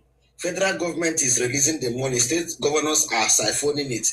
And you are here blaming do you know this food security of a thing? Federal government gave grant to states concerning food production. How many of you know say your governors received money for food production? And how many of your governors have been able to implement that money or do anything that will bring more food in your state? How many? You don't listen to news. The only news you listen to is that jargon story they used to tell. You go online and start listening to some people that talk nonsense online. Instead of you to spend your time to listen to news, to find out or to know what is going on in the country.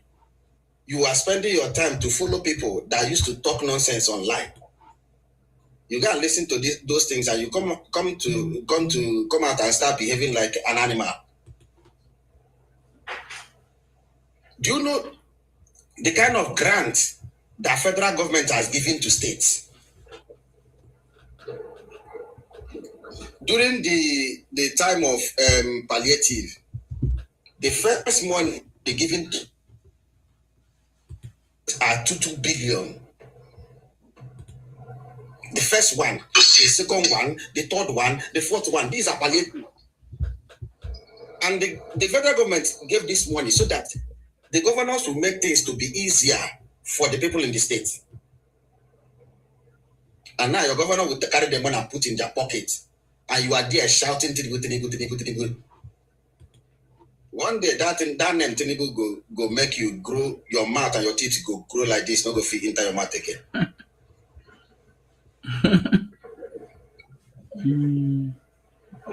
Okay. Anytime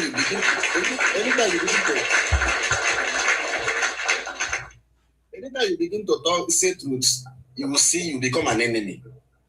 You see how they will rush you. Come to my inbox now since last night. Come and see what I'm going through. A kind of useless mindset everywhere. Who tell you say federal government will not come and do? Do you know that there is no region in Nigeria now that federal government is not handling projects? There is no region in Nigeria now that federal government is not handling. Federal government project is not going on there now. Mention one. Even the money federal government is borrowing currently now is made for northern Nigeria. Tinubu is not from northern Nigeria, he's from southwest. But the $1.2 billion is borrowing now is made for the north. Yeah. Sokoto, Calabar, Sokoto, Badagry. So imagine that kind of thing. And some people are somewhere talking nonsense,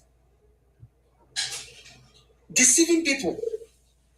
The worst part of it is that you know say what you are telling people is not true, and you keep on telling these people this thing. What kind of wickedness is more than that one? You look at your people, you know very well that this thing you are telling them is not true, and you keep on saying it to them. Are you not wicked than the devil himself?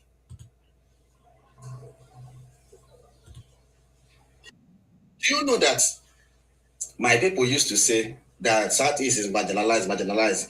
You ask them what do you think Southeast is lacking? They would tell you we don't have good international airports, we don't have seaports. I now pointed out to them, no verso. Southeast has produced 2 aviation ministers. Chidota and still Odua. Both of them are from Southeast. But they were not able to influence the government to do anything in the Southeast until a Fulani man came. A Fulani man now came. Hadi Sirika was the one that gave Enugu standard airport.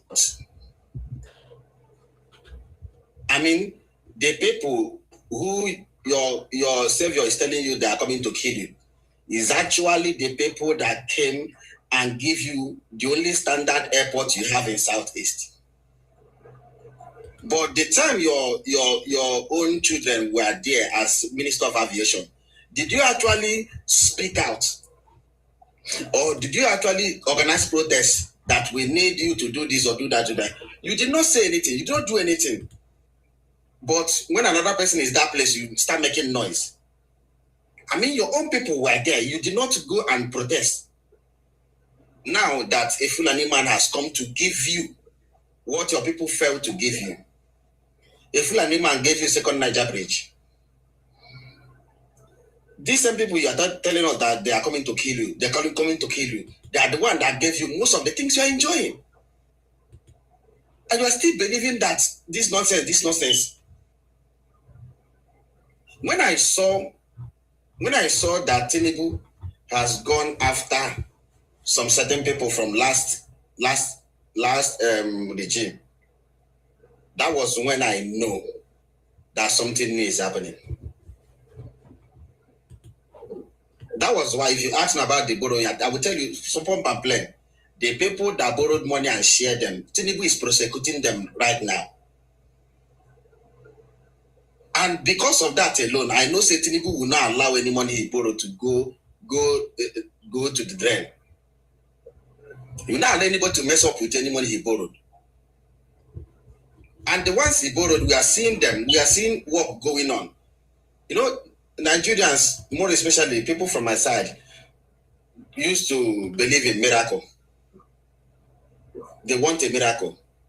They want something that will happen today, or just say today, tomorrow, thing will show up.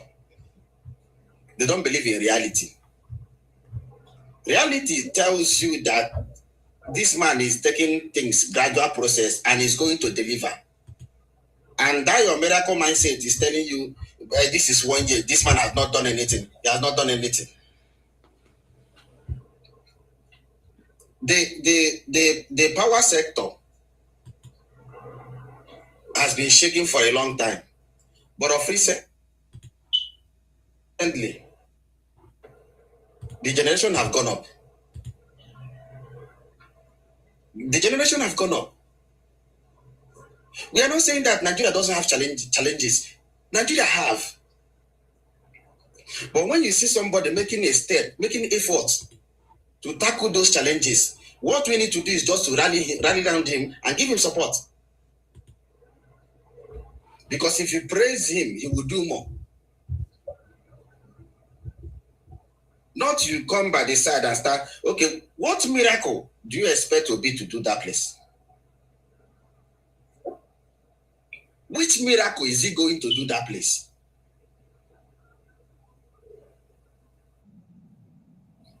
Or do you think Obi will go down there now?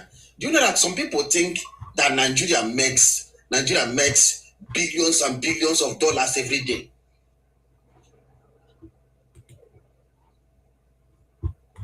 Your region contributes 30% of what they give to federal government, of what federal government give to them. They generate 30% of the money federal government give to them. Imagine that kind of thing. And nobody is telling you the truth. That it's actually Nigeria that is helping you. You are not the one helping Nigeria. Nobody is telling you the truth. There is actually other regions that is feeding you. You are not the one helping Nigeria. You even need Nigeria more than Nigeria needs you.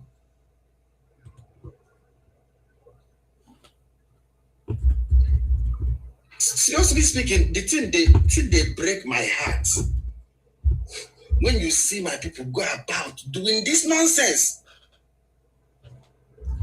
They only like people that is lying to them. Once you come and say the truth, you become an enemy.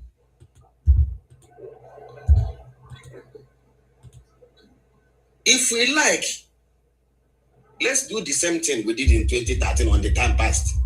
You see, after this time, after Tinubu government, and that government will enter, Obi will go and do and that will end it.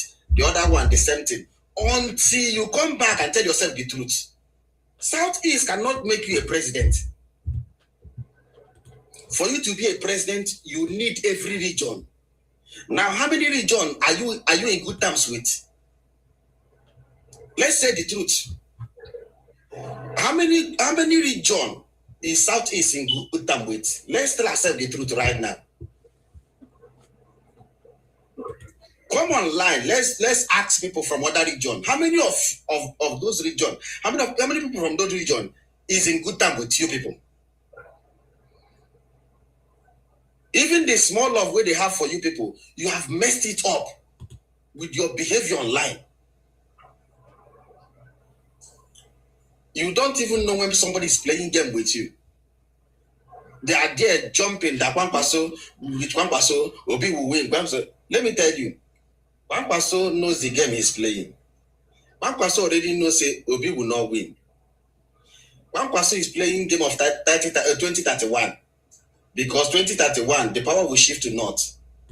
And one person, by building this bridge with Obi, will now get the trust of Southeast. So that 2031, you people will not see him as a saint. You will not go and vote him. Because Sapang Paso himself knows say they will not win. He's just playing that game, but our people think say God is doing them for us. Okay. All I know is that the small work we are doing here is actually gaining profit, because there are some people that this thing is entering their head, and those nonsense in their head is being deleted. Okay, right. Thank you very much, Brian. Let's hear from I think Femi was to be the next person. Femi just came up. Femi, do you want to contribute to that question that was asked? After that, Onye, is it Onye Daro? Yes, go ahead. It's because of that question that I came up. Yes. I really appreciate what you people have said concerning the question that Dorcas raised. However, I would like to add that the role that I think the federal government can play in this case is I don't see our information minister doing anything. Can you even tell me the name of the Minister of Information in Nigeria? Nobody knows him. He doesn't talk. How can you be the information minister? You don't say nothing. When Lai Mohammed was there, if you ask a 5-year-old who is the Minister of Information, he knows, because he's always engaging. But this one is all just there saying nothing. What will it cost federal government every month? This the FAC allocation is monthly. 774 local government. If you take a page on newspaper and you print everything every month, and you say, okay, for each of the local government, this is the amount we have disbursed to them. Let people start engaging their local government, go and bombard their local government every month and stand by their gate that this is the amount you have collected this month. What have you done with it? But no, I'm so pissed with that man, and I believe Tinubu should do something about him. It's Mohammed Idris, I think, but I'm not even sure. But I am so pissed that he calls himself the Minister of Information and he's not making any impact. I yield my mic. Thank you. I agree with you 100%.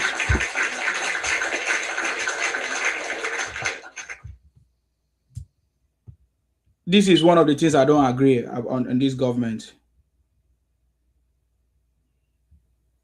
So, but we have been talking about it many times,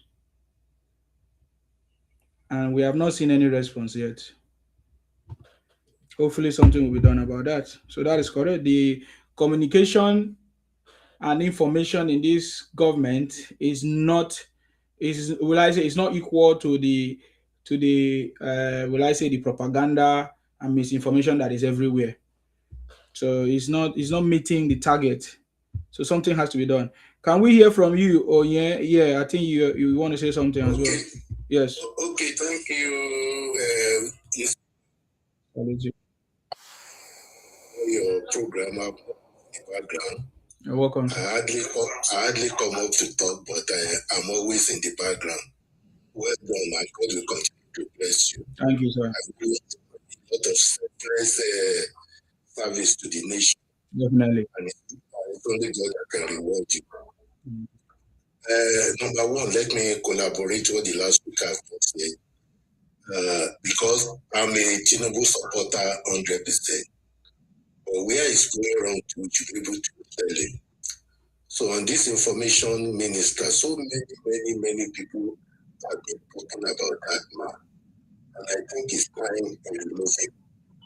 It is the same information minister, not communication minister this time, it's the information minister.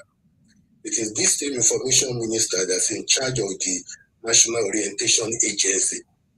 And the two, both the agency and the ministry are not performing at all. Since the beginning of this administration. And I don't know why Tinubu have not removed that man and put a vibrant person in that place. What people are saying that the NTA and all these things, people are no more watching it. If they are not watching it, there can be paid advertisement in Arise Television, in TVC and all this paid one, that every 2 hours there will be a sort of information to people. People are not being informed. Then what I really come to discuss is about this, our local government allocation. In Sima, let me tell you one thing. You see, our people are not ready for development. That is my own honest submission. It's always easy to come on social media and blame the president. But in a democracy, all of us have roles to play. It's not only the president.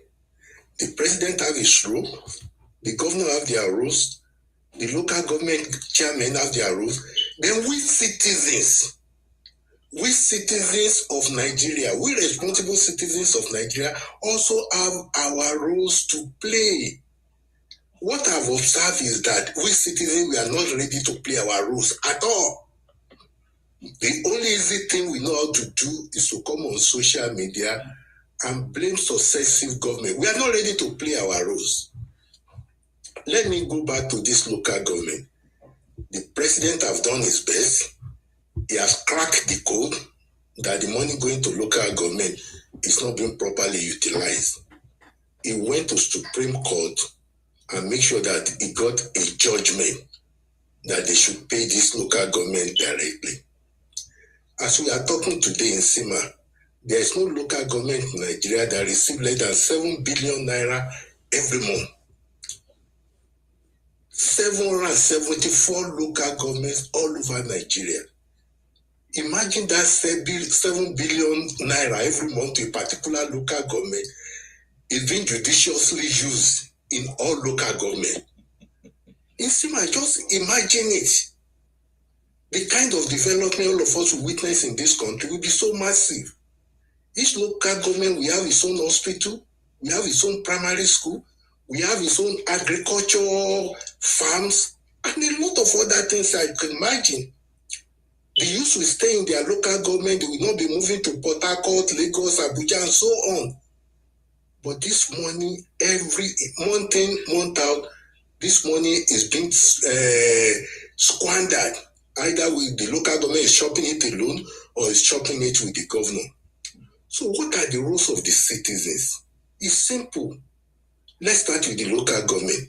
The local government doesn't have any immunity. We can always go to our local government and ask questions. Even let's assume that our minister information is stupid, it's not publishing anything. But if you go to the website of the ministry, every month we know how much is going to every local government in Nigeria. But if are you doing everything? The local government chairman is living next door to us. We know his house, we know his wife, we know his children. Why are we not able to hold our local government chairman accountable? He does not have any immunity like the governor. Let me even first excuse the governor. I'm coming back to the governor. Let's start on this local government chairman. They have no immunity, nothing. As an individual, you can challenge him. You can take him to court. We can write petition. We can organize our people to go to their local government and say, Mr. Local Government, the 7 billion you collect this month, what are your programs? This is the job of the citizens. We are not doing it. And even those people who call themselves activists in Nigeria, this is where they should go and do their activism. This is where I expect them to go and start doing their activism. Not on social media and just the president have done, the president have done it. No. With this, we cannot get anywhere. And because the local government chairman and the governor know that that's what we do, they don't care anymore. So that is about the local government chairman. What of the governors? There was a time some of them are saying that when the president knows that the governors are not spending the money as they should, why should they continue giving them that money? This one clearly shows that most people who come on social media don't know basic governance. They don't even know what the constitution says. They don't know. The president in fact, he has no authority on the governors at all. The only time the president have an authority on the governor is when there is a state of serious insecurity in a state that can affect the whole country. In that case, he can declare emergency, like what happened the other time in Rivers State. But apart from that, even if the insecurity in that state does not affect the whole country, the governor state cannot do anything. Because the insecurity that happened in Rivers State the other time threatened our oil industry because they were about bombing the oil pipeline and everything. And that's where all the revenue of Nigeria comes from. That's why the president has to declare state of emergency and even remove the governor. But apart from that, the governor does not have any authority. Apart from giving them, and some people say he should even stop their money. I say he cannot stop their money. Constitutionally, in the consolidated revenue, the president is bound that what is due to state should be given to state. So the president cannot do anything than to give them their money. Then who control the governor? They are the state assembly members. The state assembly members have all the authority on their governors. But in Sima, you know what? All our state assemblies members are in the pocket of the governors. This is where 99% of Nigerian problem is coming from. All the state assemblies in Nigeria are not working. Because the constitution so gave the state assembly members power that they cannot even remove the governor.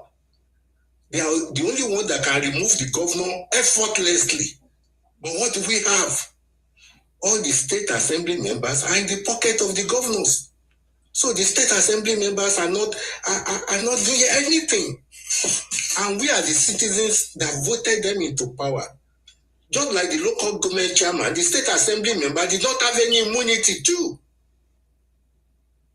If you vote a particular state assembly member from your local government and it's not telling the governor what that particular local government wants, it is the right of the citizen to go and challenge his assemblyman. What are you doing? Are you really representing us? They even have power to recall their state assembly members. They have power to do that. So this is where I see all the problems of Nigeria coming from. Until we are ready to wake up, and because democracy, as they call it, is a participatory government. Everybody have a role to play. Until the citizens are ready to play their own rules as citizens. In Sima, we have a very, very, very long way to go. I don't know how people need to be re-educated because they just look in that one direction, and because the local government chairman and governor know that that's the only direction that 99% of Nigerians are looking at. They don't care. They say all the state governors are emperors. Who make them emperors? It's we citizens because we are not playing our roles. So it's very, very shocking. Even if the citizens are a bit ignorant, all these activists, this should be their job. If all of them should go back to their local government, that 7 billion that is going to each local government every month is being judiciously spent in the whole 774 local governments in Nigeria. Before we know it, there will be a massive development in the country. You see, man, that's what I want to contribute to.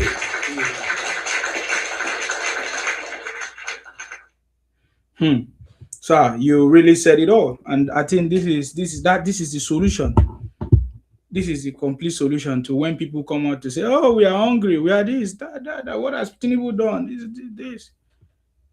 You know, they feel that they fail to understand that they have their own part to play, and they have failed in their part, in their own job, in their own role that they're supposed to play. So, thank you very much, sir. The information minister as well. National Orientation Agency. That time I used to hear about National Orientation Agency now.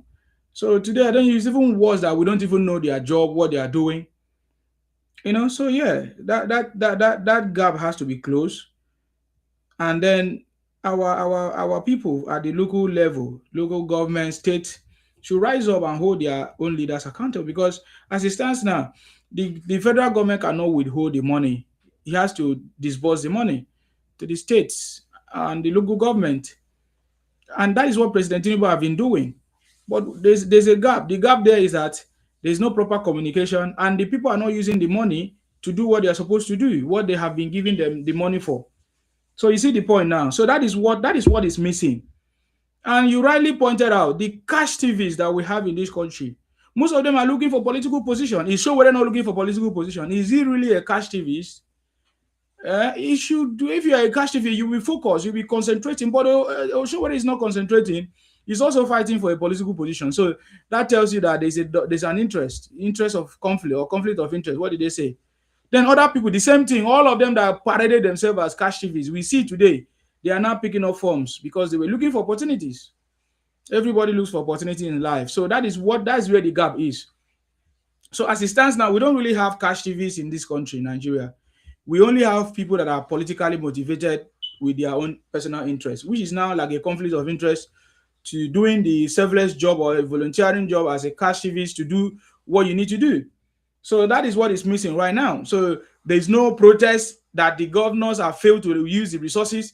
There's no protest that the local government is not doing their job.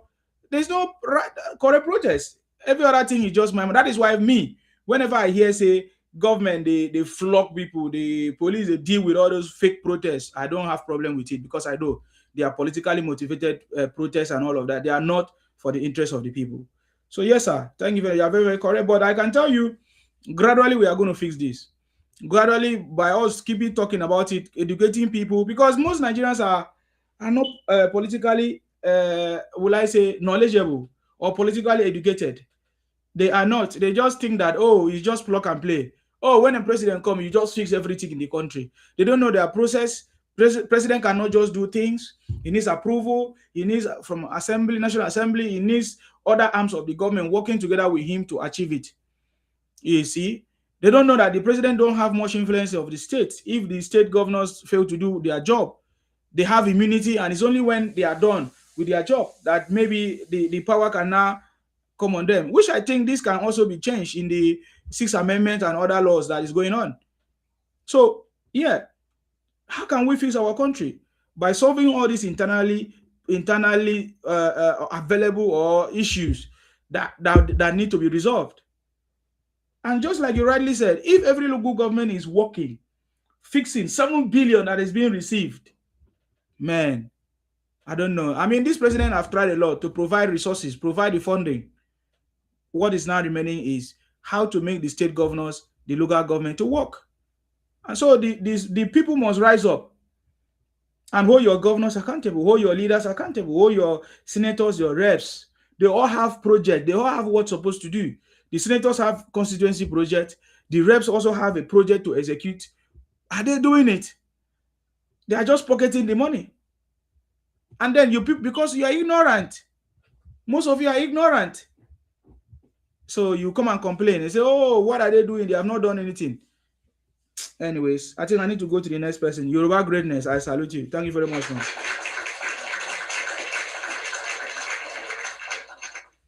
Yoruba greatness, are you there? Yeah. Good morning, Isima. Sorry. Wow, it's already 1 a.m. Yeah. I'm going to go back to sleep because I have to get ready for work in the next couple of hours. Send me. Go ahead. Yeah, I can see your eyes are a bit. Oh no. Yeah. Well done, my brother. Thank you. Well, I'm so happy that you're talking about this.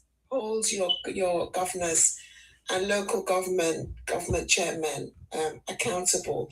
I think we need to start pushing this because so much lies and propaganda is being spewed.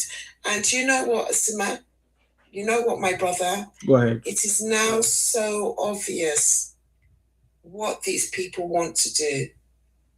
It's very obvious. They want to be the whole of the South. Mm-hmm. Look at how they are migrating. I mean, these people are so shameless. They're now not even hiding it. They're not hiding it. That their main focus is to occupy that chair so that they can get hold. They can now take over the whole of the southern area of Nigeria. Yorubas now are so angry. They are so aware now of what these people want to do to them. Take over the whole of Yoruba land. Take hold of all the other ethnic nations in the south. It's very obvious. Now we're saying that, look, it will be very dangerous for these people to take any form of residence inside the House of Rock. This now is not actually about Bola Ahmed Tinubu. So it's not about Obi. It is about those Osus sitting on that chair. And sincerely speaking, you know, they have been using this, oh, you're a tribalist, oh, you're a bigot, to sort of, you know, brainwash us as a form of, you know, social, you know, brainwash us and bully us so that we will not speak up, because we don't want to be called a tribalist. We don't want to be called a bigot. But you know what? It's not actually about being a tribalist, about being a bigot. It's about all of us protecting our ancestral spaces so that we will not be overridden by these people. And we can see that their main aim is to use politics to remove all the ancestral landowners in the southern region. Once you speak up, what do you hear? Oh, you tribalist. Oh, you bigots. This is what we're hearing. Oh, why is it now that Bola Ahmed Tinubu is on the chair that you're now asking us to go and hold our local government chairman and our local government and our governors accountable? How do we start that? How can they ask us stupid questions? And I've always said, is it not your local government chairman that should be creating your hospitals? Is it not your local government chairman that should be making your roads? Is it not your local government chairman and councillors that are responsible for your rural areas? Is it not your local government chairman and your councillors and your governors that are responsible for educating your children? You see, you know, the most sickening thing is that these people have been cheating Yorubas and all the other Nigerians for years. Do you know why?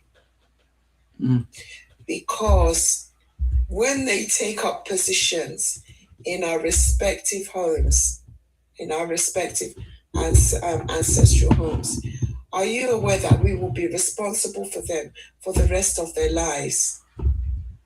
Because when we put them into our political spaces, i.e., our House of Representatives, we allow them to take up umbrellas in all our HR departments. Are you aware that when they finish that service, who is going to be paying for their pension? Is it not myself and you? So these people will never go back. Meanwhile, they are collecting their own share from their own the federal quota. Isn't that just disgusting? So that means for the rest of their lives, these people now become a liability. And the only time that they feel, I mean, they must be having Father Christmas every single day. Don't you think so? Because the only time they go back to their region is in December, when they know they don't have to work. Mid-December, check that time, mid-December, they're like Serengeti cattle. So all the money that they have collected from myself and you, and for and from our future generations, they will now use it to be buying gari and all sorts of food, and then using that money to build massive houses in their place. Our money, Lord.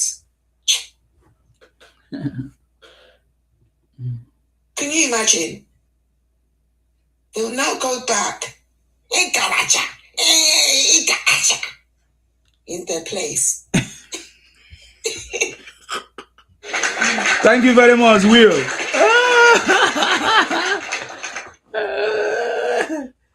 Then come mid-January, these thieves, these rogues, these psychotic elements will now leave mid-January, only to come back, disperse themselves some more, only to steal from us some more. And they're stealing from the federal government. They're stealing from myself and you. They're stealing from our children. Because at the end of the day, when they finish that, when they are old and frail, who is going to look after them in their old age? It is myself and you. Meanwhile, continually collecting from the federal government and living fat at our expense.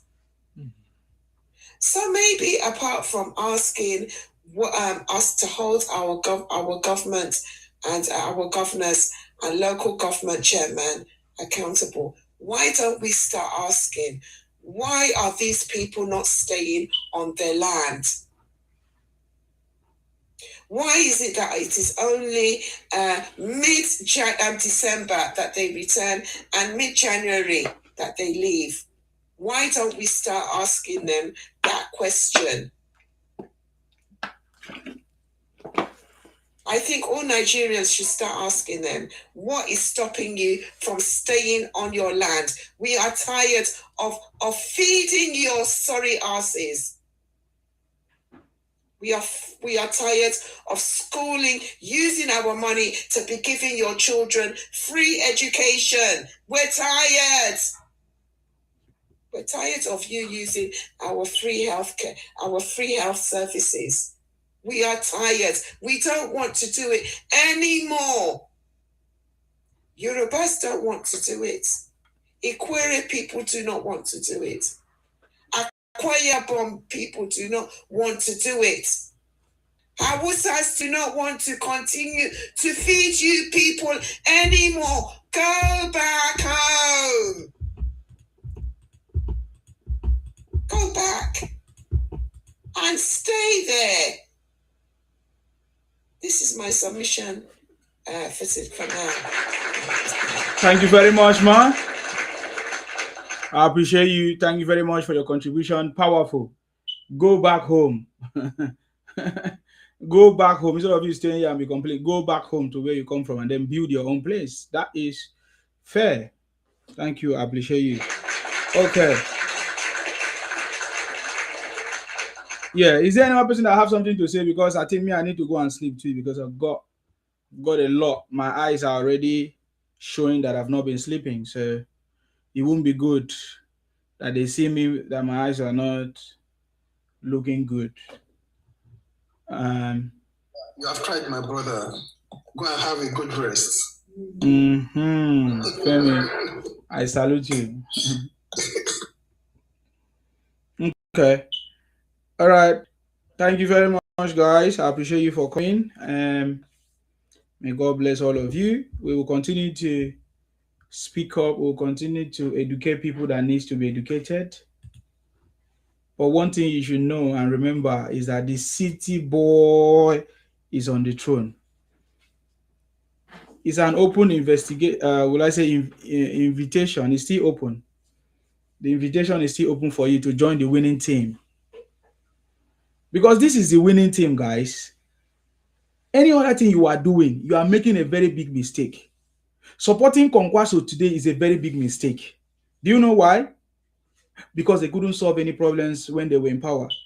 We have seen Kwankwaso boast of how he's a PhD holder, how he has been in public service, political offices for so many years. Yet there's nothing to show for from even where he comes from.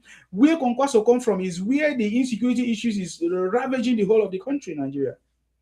So supporting Kwankwaso, you are making a big mistake. You must be a big fool. Even as a graduate, you're a fool supporting people like Kwankwaso. That's number one. Number two, the same with Obi. Obi Agolo fraud is Obi is a big fraud. That Obi does not even have, will I say, honesty. You know, looking at him, even his family people don't trust him. His children has to record him whenever he promised them something. So you are a fool to think of supporting Obi. To even think about it, you're a big fool. If you had supported Obi before, maybe you did not have a lot of information. That can be understandable. We can actually look at it and say, okay, it was out of ignorance.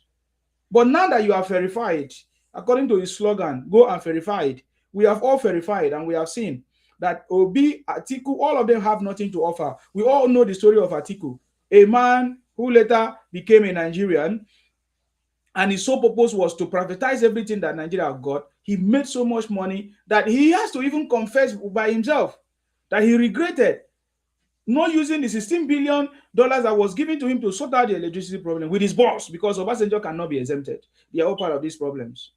Are you getting me now? So look at it. The only last man standing here is Tinubu. Think about it. How will you know somebody that is perfect? Somebody not just perfect, because everybody can be. How will you know somebody that is suitable for a job is what he has done before? None of them have any track record that is for the progress of this country, including Kwankwaso. There's no track record. In fact, Kwankwaso is where the biggest insecurity comes from in this country. And they have leaders who cannot coordinate themselves. They have leaders, even religious leaders, political leaders that come from the north. They are not using this politics, or will I say political instability that they have caused, or political insecurity that they have caused by themselves, to now use it as a political tool to now fight Tinubu, because President Tinubu is someone that they cannot control. Just like what one of my brothers said here, Samuel said, our president till 2031, the Juggernaut of Africa. Then there's one that said that they hate Tinubu because they are not able to control him. They hate him because everything that he has to do, he has done it without being afraid. So guys, let us continue to pray for our president, for more knowledge, for wisdom and understanding, to continue to do what he needs to do. So I'm inviting you today, join the winning team now. It's not after now you say, oh, Nsima, they don't pay you. Oh, how much they pay you? Oh, Nsima, they don't pay you. Or tomorrow you come and tell us, oh, INEC have hijacked the election. INEC is INEC rig election. Because those are the common terms. People that is in opposition, those are the common terms that they use. Oh, they have rigged you. Oh, they have bribed you. Oh, they have paid you. We know all these things. And just like I said in my song, the opposition will continue to cry, because that is their job. That is their duty. That is what they need to do. That is what they know how to do the best, to cry and weep.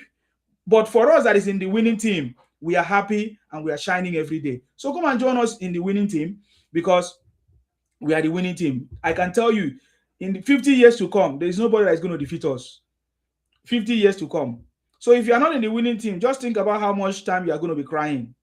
President Tinubu have cracked the code to take Nigeria out of the third world status. That's all I can tell you.